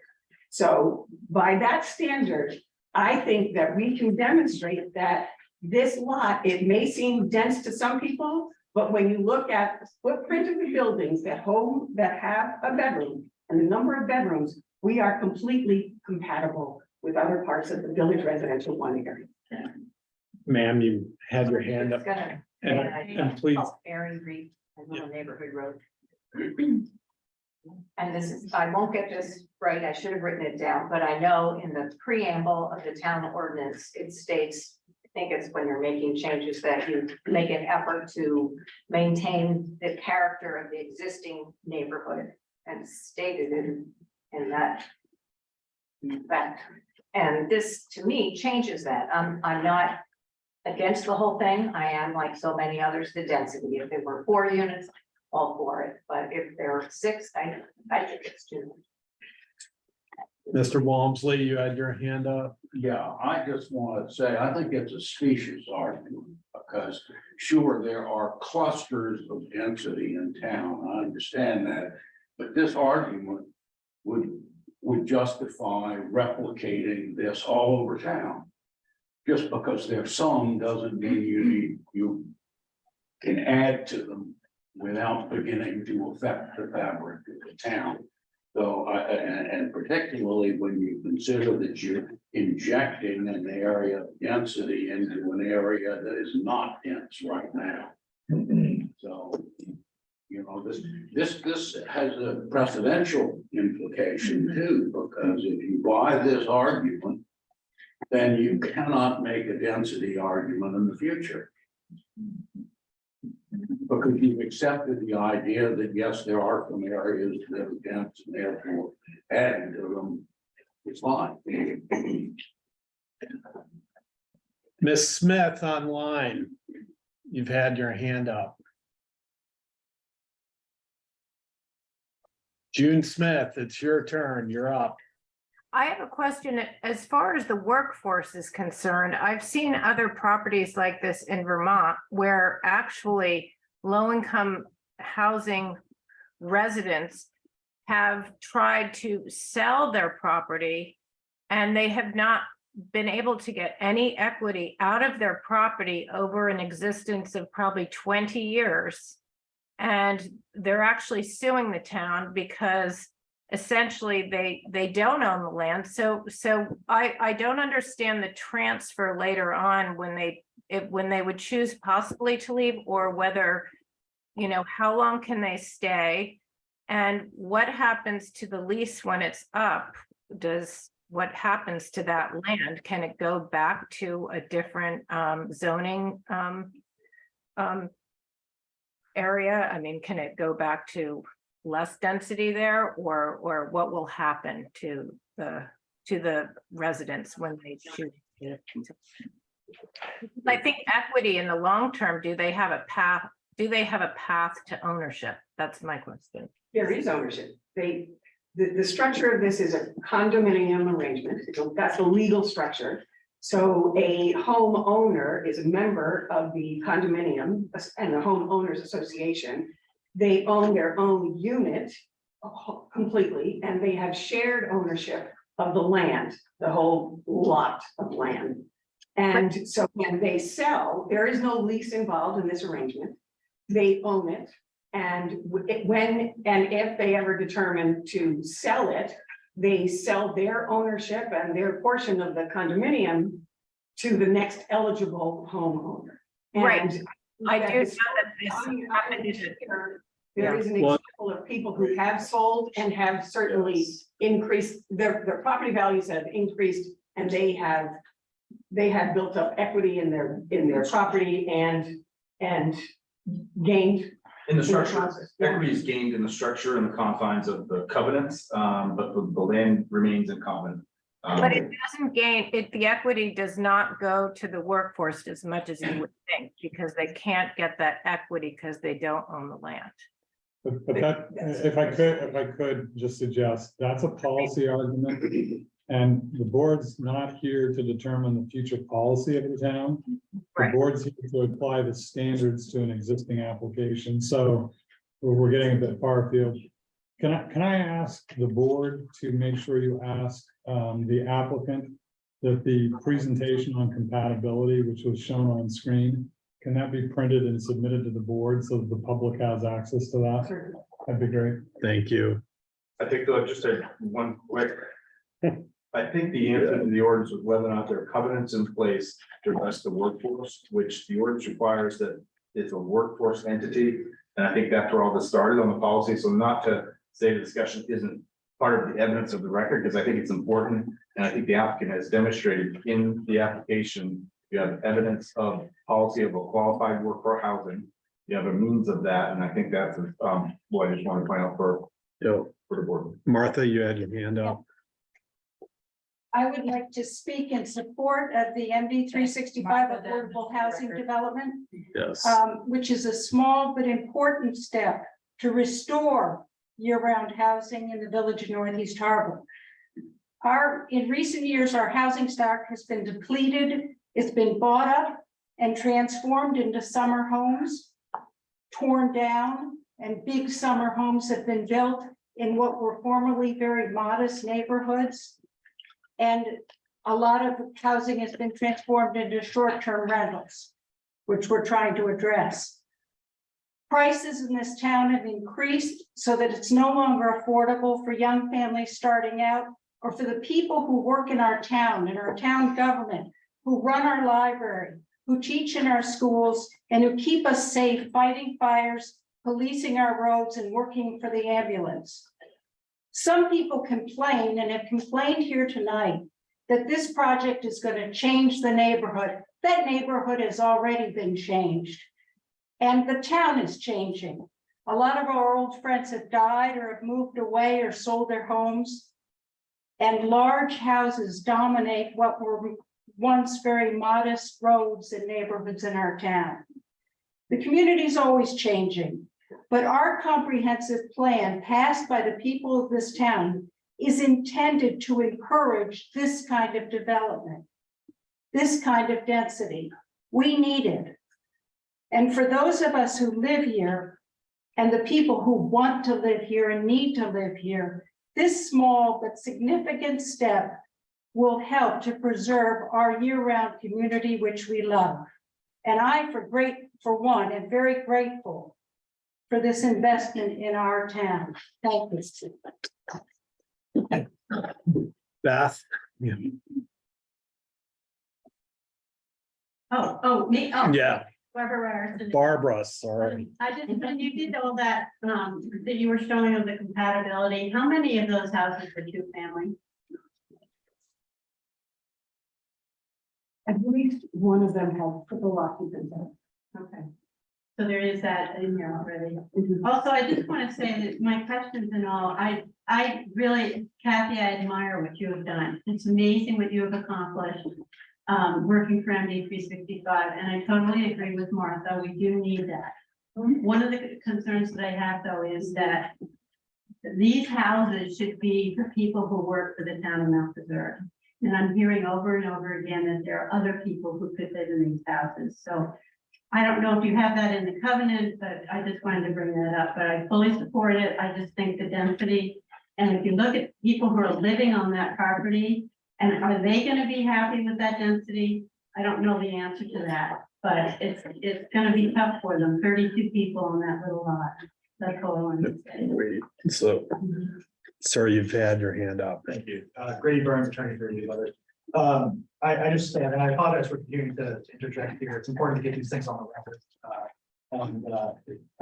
Compatibility obviously is a huge issue here. The developer has shown us this new slideshow with they're saying our comparables. I just wanted to point out a couple of things. One, you need to trust your eyes and your common sense and your understanding of this community. Those are all things that are relevant in your factual determinations. The applicant can present you a slideshow with numbers, but I would again point out when we're talking about compatibility, we're talking about a parcel that 11.11 acres of this 0.9 acre parcel is fenced off and is a deeded right of way.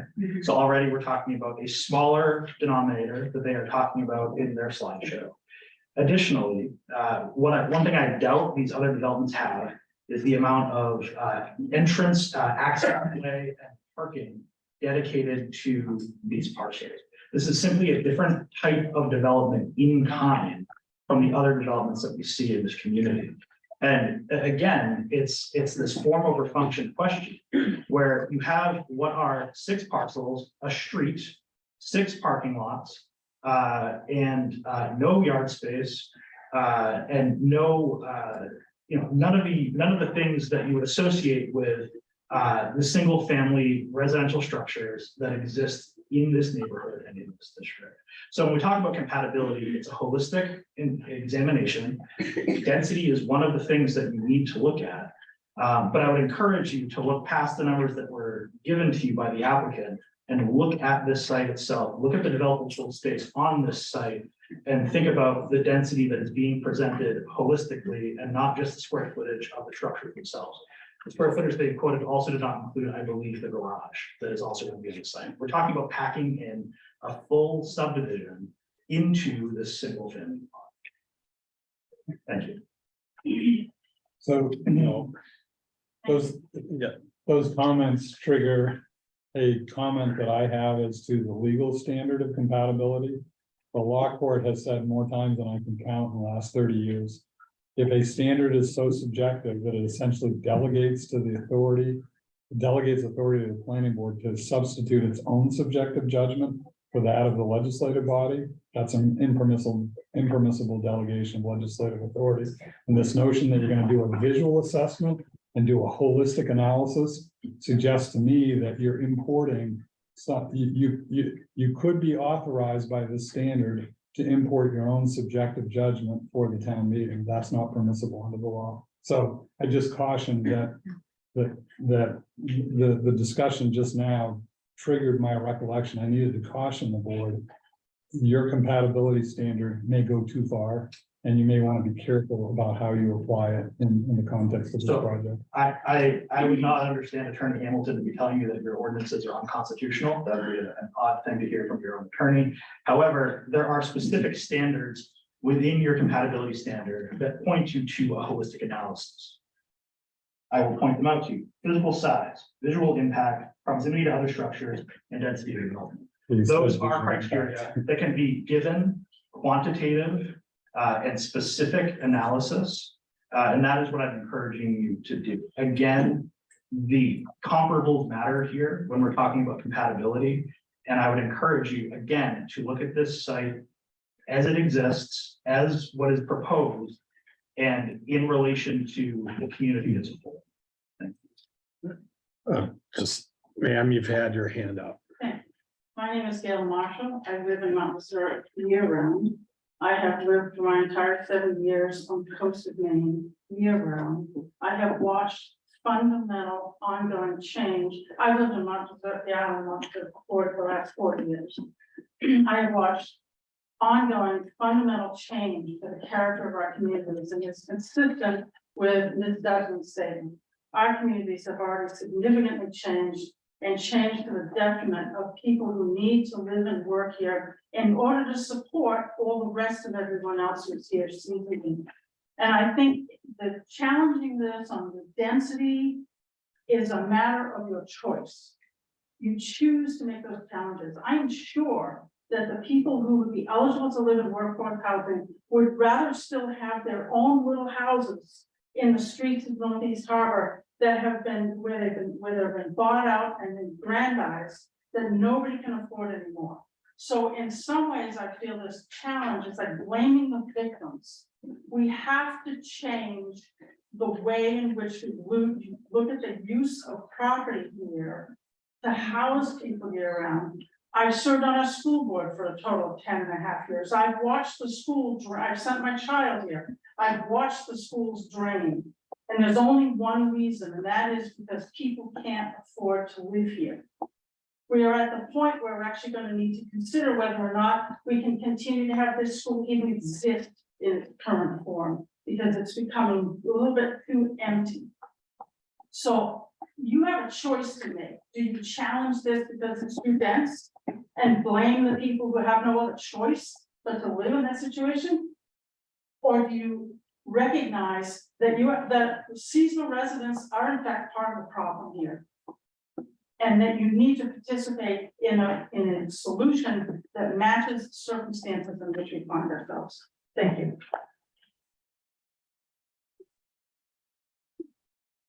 Kathy? If I might Yeah. just address Mr. Burns' comment about this being a single lot. It is in our application, the documentation of the property description. It should be noted that at one time, this was 5 different lots. That the Heels who bought this property bought up 5 different lots over a 13-year period from 1957 up until 1970. And so it was intended that long ago. There's another document we have dated 1929, where this was part of the Sands Whitmore subdivision of 26 different lots. So it was intended for a very long time to be as dense as we're making it now. But over time, because all that happened right before the Depression and nobody was buying up big lots. And so it has changed over time, but it was intended originally as multiple units, so. Sorry, you in the back, you had your hand up. I want to thank you for letting me speak tonight. My name is Steve Anastasia, and I'm a resident of Northeast Harbor. And I've been living in the town of Mount Desert for the past 10 years. There have been a lot of discussion this evening about the cost of this development, and how it will change our community. And it's focused primarily on the negative ways that is going to occur in people's minds. But let me tell you a couple of things that I know. I know that in order to buy a house on the open market that needs tens of thousands of dollars worth of work to it right now, it would require a 20% down payment of $100,000 and a household income of $150,000. And that is untenable by many of us who are residents. And those of us who are residents and those of us who live in things that are workforce housing, we're scientists, we're public servants, we're teachers, we're therapists. We're people who provide services and add value to this community. We are board members on our libraries. We do things like provide public service in community workshops. I was over at the Soamesville Library last week and tuning up bikes for members of our community. I can do that because I live here. That is a benefit to this community. It is what makes this place so wonderful for everyone who lives here, both just for summertime as well as for year-round residents. It's the choice between something that looks like a beautiful community to live in, but is only veneer thick, or a community that has depth and character and support. I am a neighbor. I am a friend. I am a public servant who works for Acadia National Park. I start people's cars in the middle of winter while they're away on vacation so their battery doesn't die. I look after things after a big storm comes through, and I check to make sure people's windows are still intact. Those are benefits to having year-round residents. Year-round residents cannot live in this community without year-round workforce housing. And I want to thank you for your time this evening. And what I encourage you to do is to look at this proposal on the merits of town ordinances rather than fear and rather than threats and rather than people's perspectives. It is about what this town needs, and the town ordinances and we're mandated to do something based on that for our community. Thank you.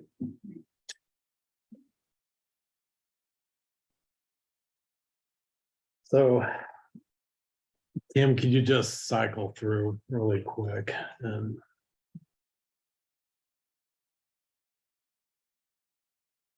Yeah, so matter of protocol here, council.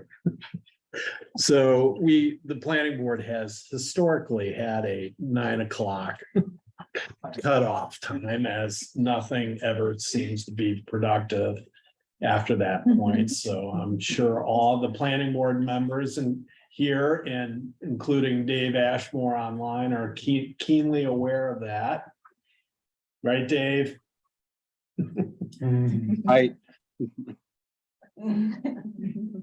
And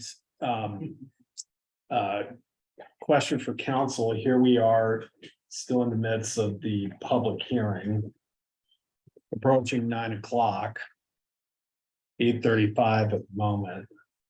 And so, the chair's inclination is to continue public comment until the 9 o'clock point, and then we're going to be at a point of decision of, is this continued to a date certain, or where do we go from there? And the applicant has his hand up.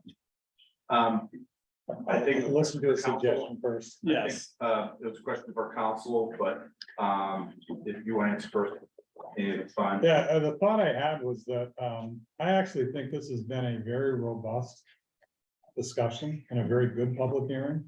My thought would be, as an attorney, I'd love to just hear the straight evidence as to the standards, but my land use practice tells me that You've made that very clear. the land use practice is that you really do have to hear perspectives, and I think we've heard a variety of perspectives kind of around the horn on this particular project, and I think it's been frankly a good discussion. I'm not sure that much more is going to inform your review.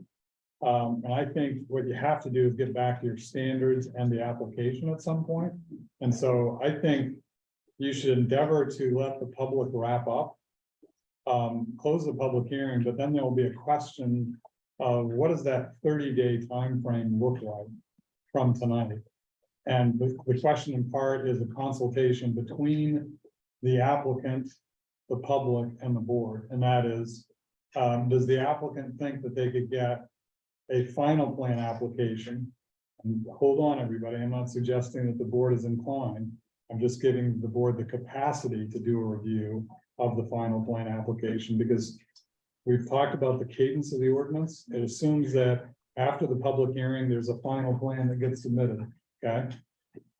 If the applicant's inclined to extend the time frame of 30 days, you could close the public hearing tonight and just confer with the applicant in the context of the public and say, do we want to give you more time to generate the final plan application? I think the applicant should entertain that question, because I think the balancing comments for the applicant are in the room, and they've got to make some decisions. What kind of final plan application do they want to come back with?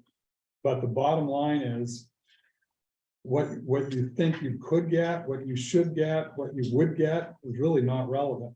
The applicant gets to determine what the application in, and the board gets to decide based on that application, how do we apply the review standards? If I were the applicant, and this has got a very good team, this application, with good listeners, with good ears, I would say, use your ears and mine and say, what do we want to come back to the board with for a final plan application?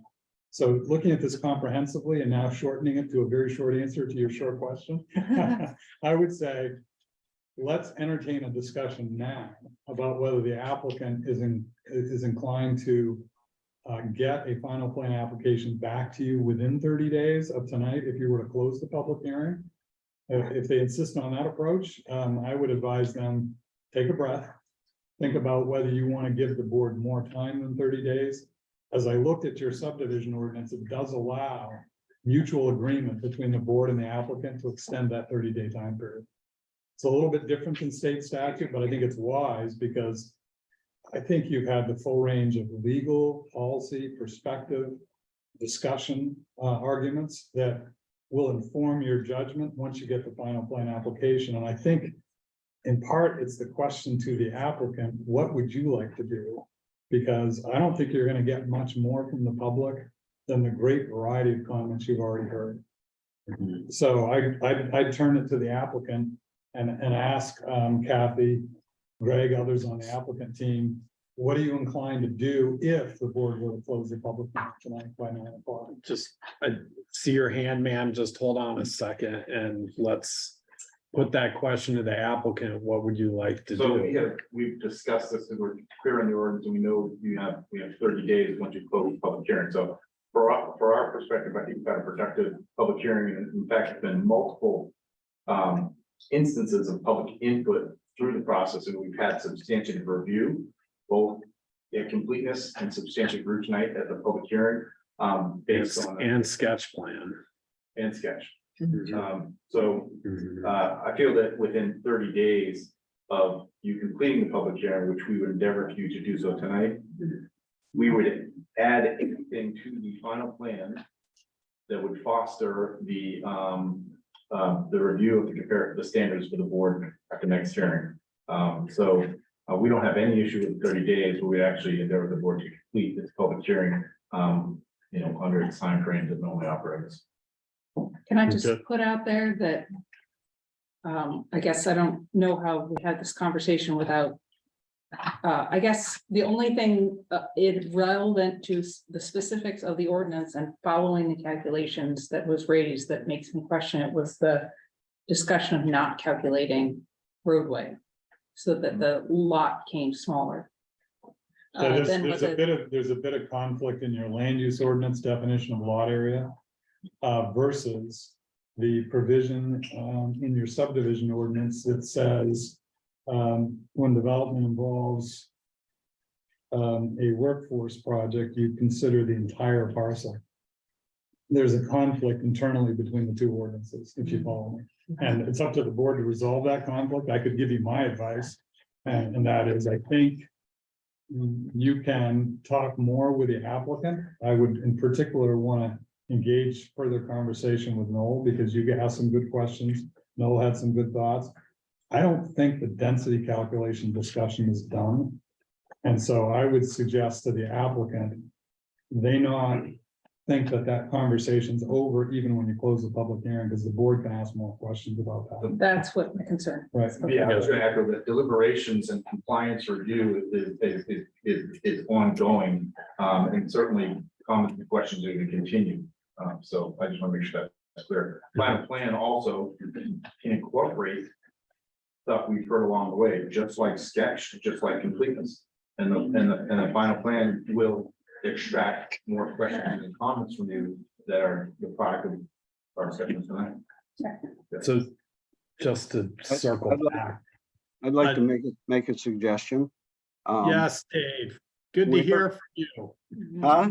Yeah. Good to hear from you. I'm here.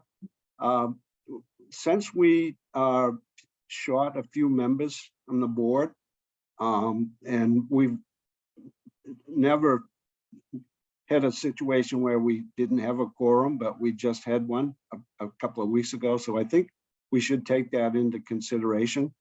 That maybe there should be some time added, at least for 3 meetings. 30 days gives us just 2 more meetings. Well, we know the 4 of us who are now the entirety of the board probably know whether we're planning on going away in the next 30 days. Yeah. So I think we can just simply have that conversation. There are only 4 of us to keep the schedule of. But it's a good point. I mean, we really need board members now. Yeah, It's so that's. getting- Wait a second. I'm not saying that we should take the full time. I think we should just say that we've extended the time and that we'll get it done as quick as we can. Agreed. So that's a perfect advertising opportunity. I want to put on the, on the record that, you know, the board is typically a 5-member board. We're only 4 at this moment, and we typically have 2 alternates, and we don't have any alternates. So there's 3 positions available on the planning board for anybody interested. If you are, contact the town office. Sir. Thank you. Yeah. Just, yeah. in terms of the public hearing, with respect, one of the key purposes of public hearing is to ensure that the members of the public, including abutters, including members of the community, who have a due process right to be noticed and have a chance to be heard on this issue, are given a full opportunity to do so. I don't know, there could be no one else who has anything else to say, but with respect to what your counsel has just advised you, it's not simply that you've had a robust discussion, it's that everyone who is entitled to an opportunity to participate has participated. So I'd encourage you to continue the discussion until those who have that right have been able to exercise that right. To the extent there are people who have not been able to do that, I would recommend we keep the public hearing open, not simply to delay it. Additionally, I to the extent that you've been advised, or to the extent that you're planning to continue to have a substantive discussion with the developer after the close of the public hearing, I would object to that on due process grounds. Once you take the information that you believe you need to make a decision, your deliberation should be your own. So I would object to any opportunity that the developer has to get between you and your decision without the public having an opportunity to have its voice heard and any new information. If the developer believes that they're going to be providing you with new information, that is a reason to keep the public hearing open, so that everyone has an opportunity to see and to. I need to respectfully suggest that the board and the community sets the standards and the cadence for how a review is done. This community, like most all communities that do a subdivision review, establish sketch plan, preliminary plan completeness, public hearing, and then they go to final plan. And it is the long-standing practice of land use reviews throughout Maine communities that once the public has the chance to speak, the process that is due the public has been given, and you can close the public hearing and you can engage the applicant as a board if you have questions. The board doesn't have questions, they don't have to engage the applicant. But I respect that you know due process considerations, but they've got to be factored into the board's authority to set the rules and regulations for the conduct of a hearing, and also to follow the dictates of the ordinance, and the ordinance says what it says. Again, I was trying to encourage the idea of you've had a good, robust discussion. Don't prolong a public hearing for the sake of prolonging a public hearing. That practice is done in some other communities. I don't think it does much for those communities. So I was just suggesting maybe you bring this to a close and use the process of taking the good comments. There's a good tension in the room as to density. That's not been resolved. And I don't sense that the board has got unanimity as to how the density calculation is finally going to be done. I would further submit a density bonus is just that. It doesn't tell you must do it. It says, here's some guidance as to what you can do. So what would happen if they made changes to the plan as a result of what they hear in this public the subdivision review process, actually, by saying your next step is final plan review, actually contemplates they should make changes. And in fact, you can give them notice of some deficiencies you think they have in the application, and they should address those in the final plan application. So they certainly can, but the public hearing process, both under the Maine Municipal Subdivision Statute and your local ordinance, contemplates a public hearing in the middle of the process, which you're doing, closing that, and then you do final plan review. It doesn't continue the public hearing. Question. Her and then you. Yes, ma'am. Yeah.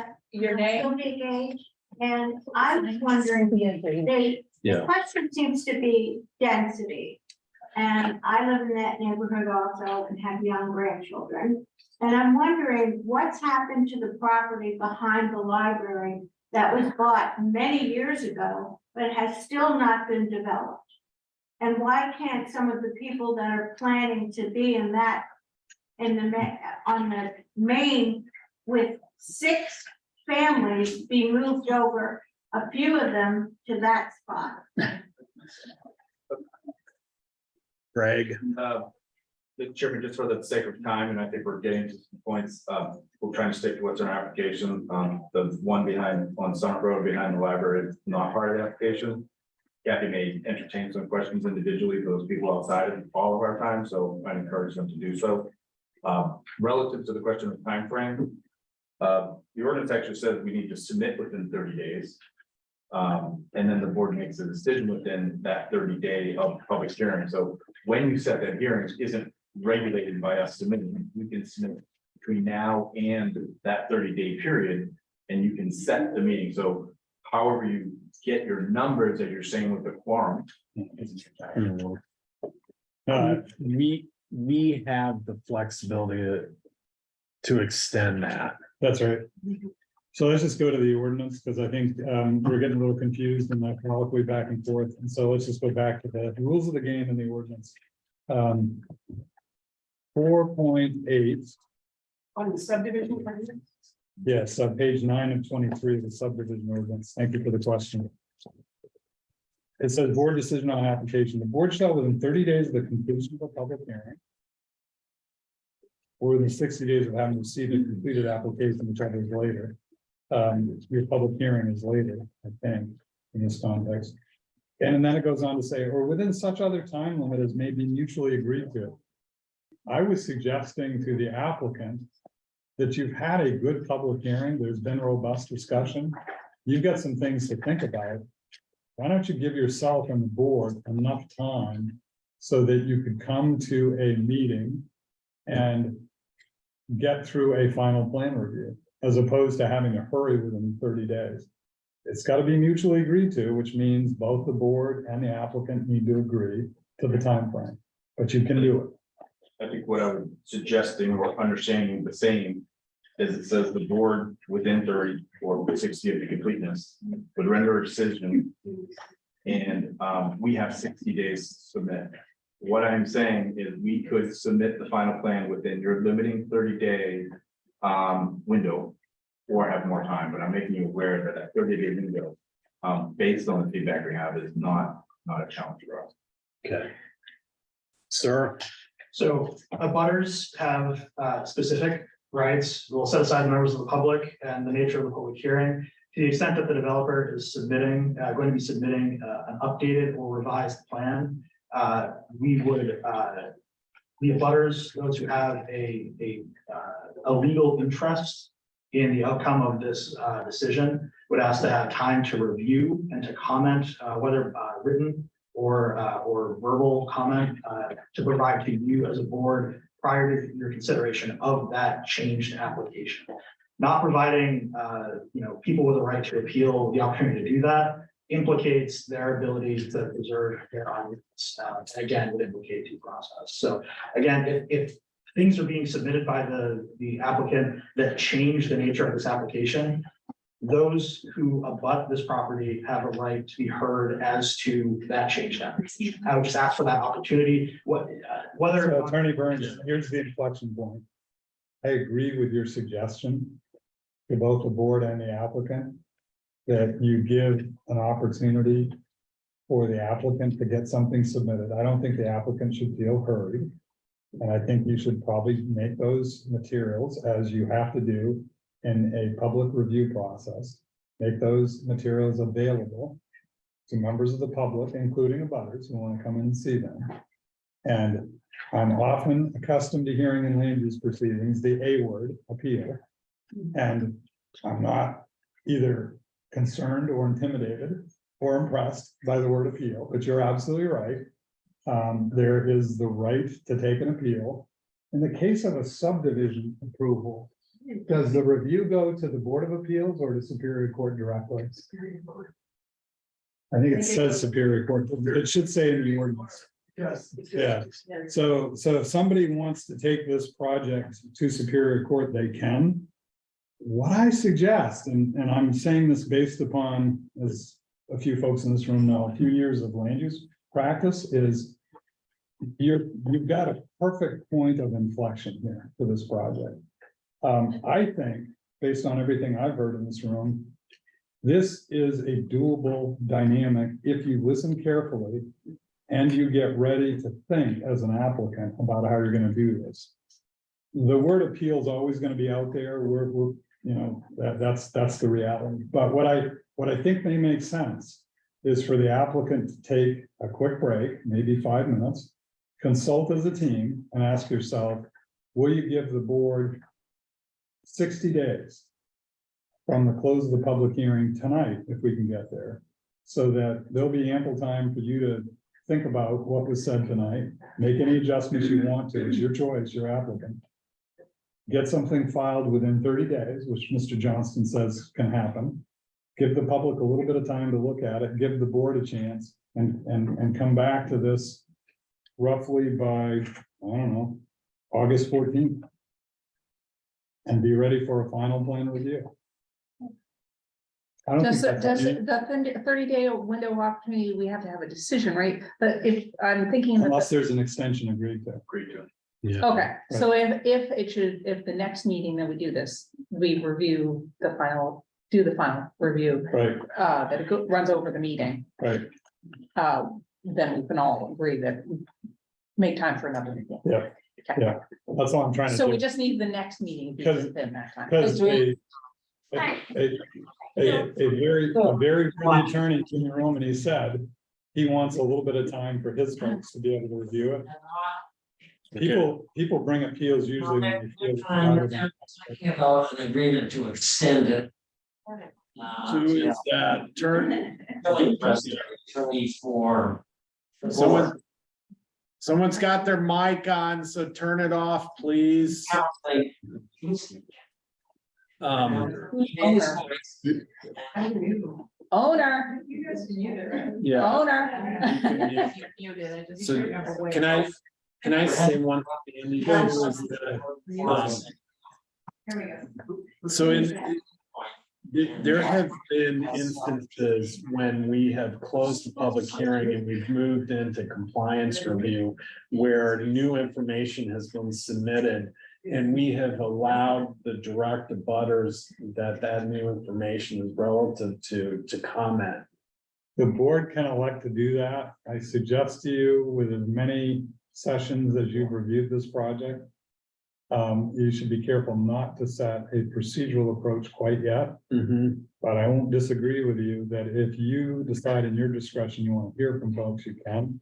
I just wouldn't establish a right different than what exists in your ordinances, because you may regret that later. So hold your fire on that and come back and think about that as to whether. Can we just be clear that we plan to be fair and hear you?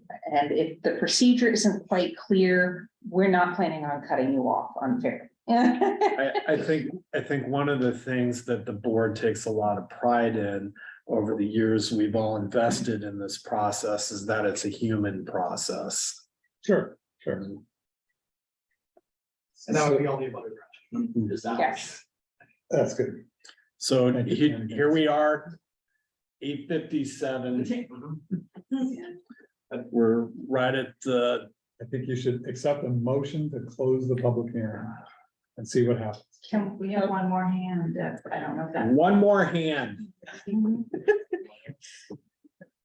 All right, since the hearing is going to close, I would like to get on the record. In your name. My name is Caroline Pryor.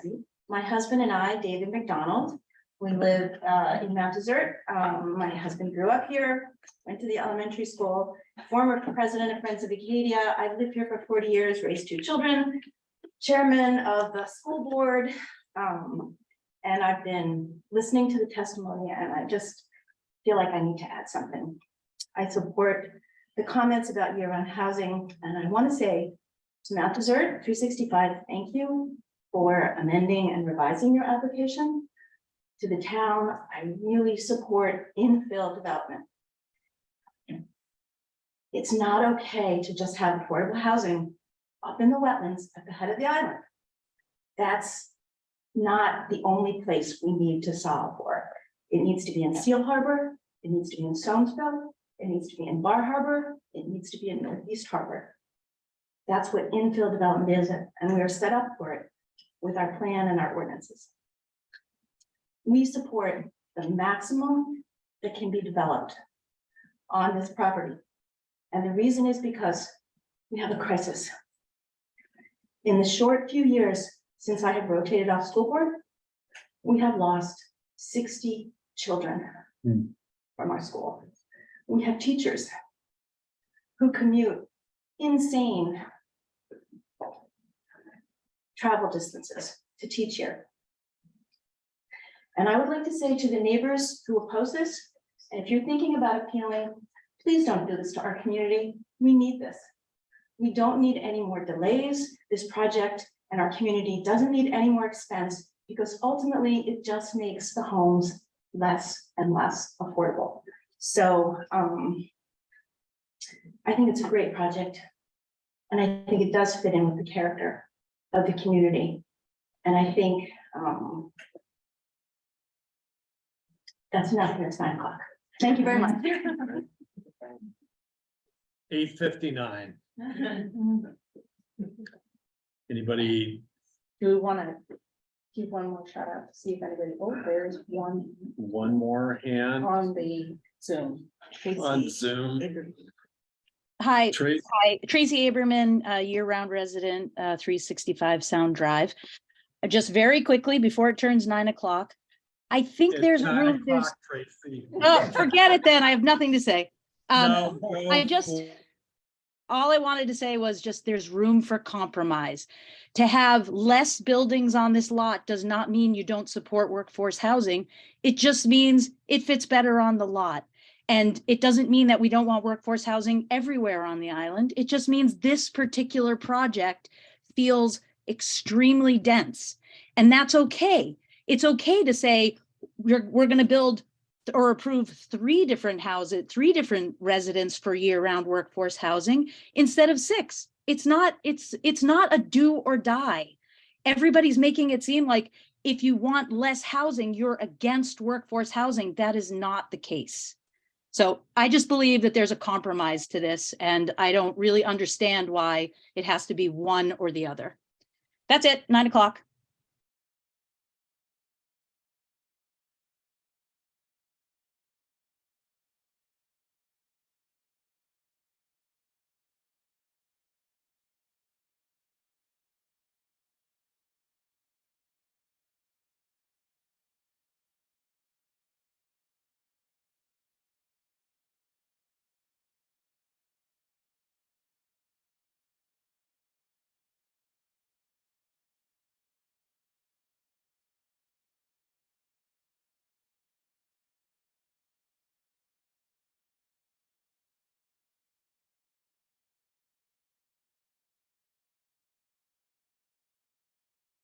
Bill, I lost the sound again.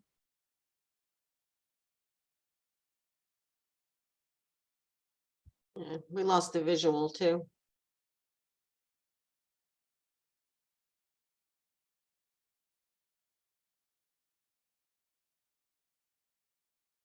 Do you?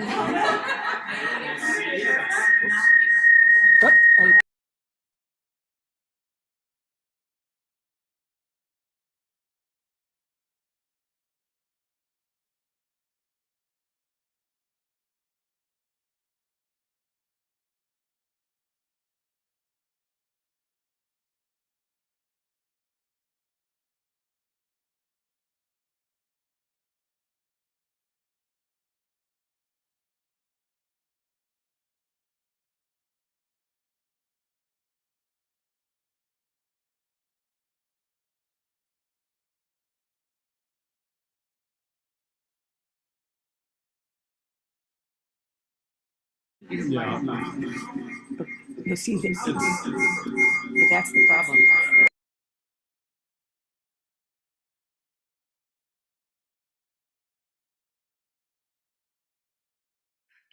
There, no reverb and nope. It's still.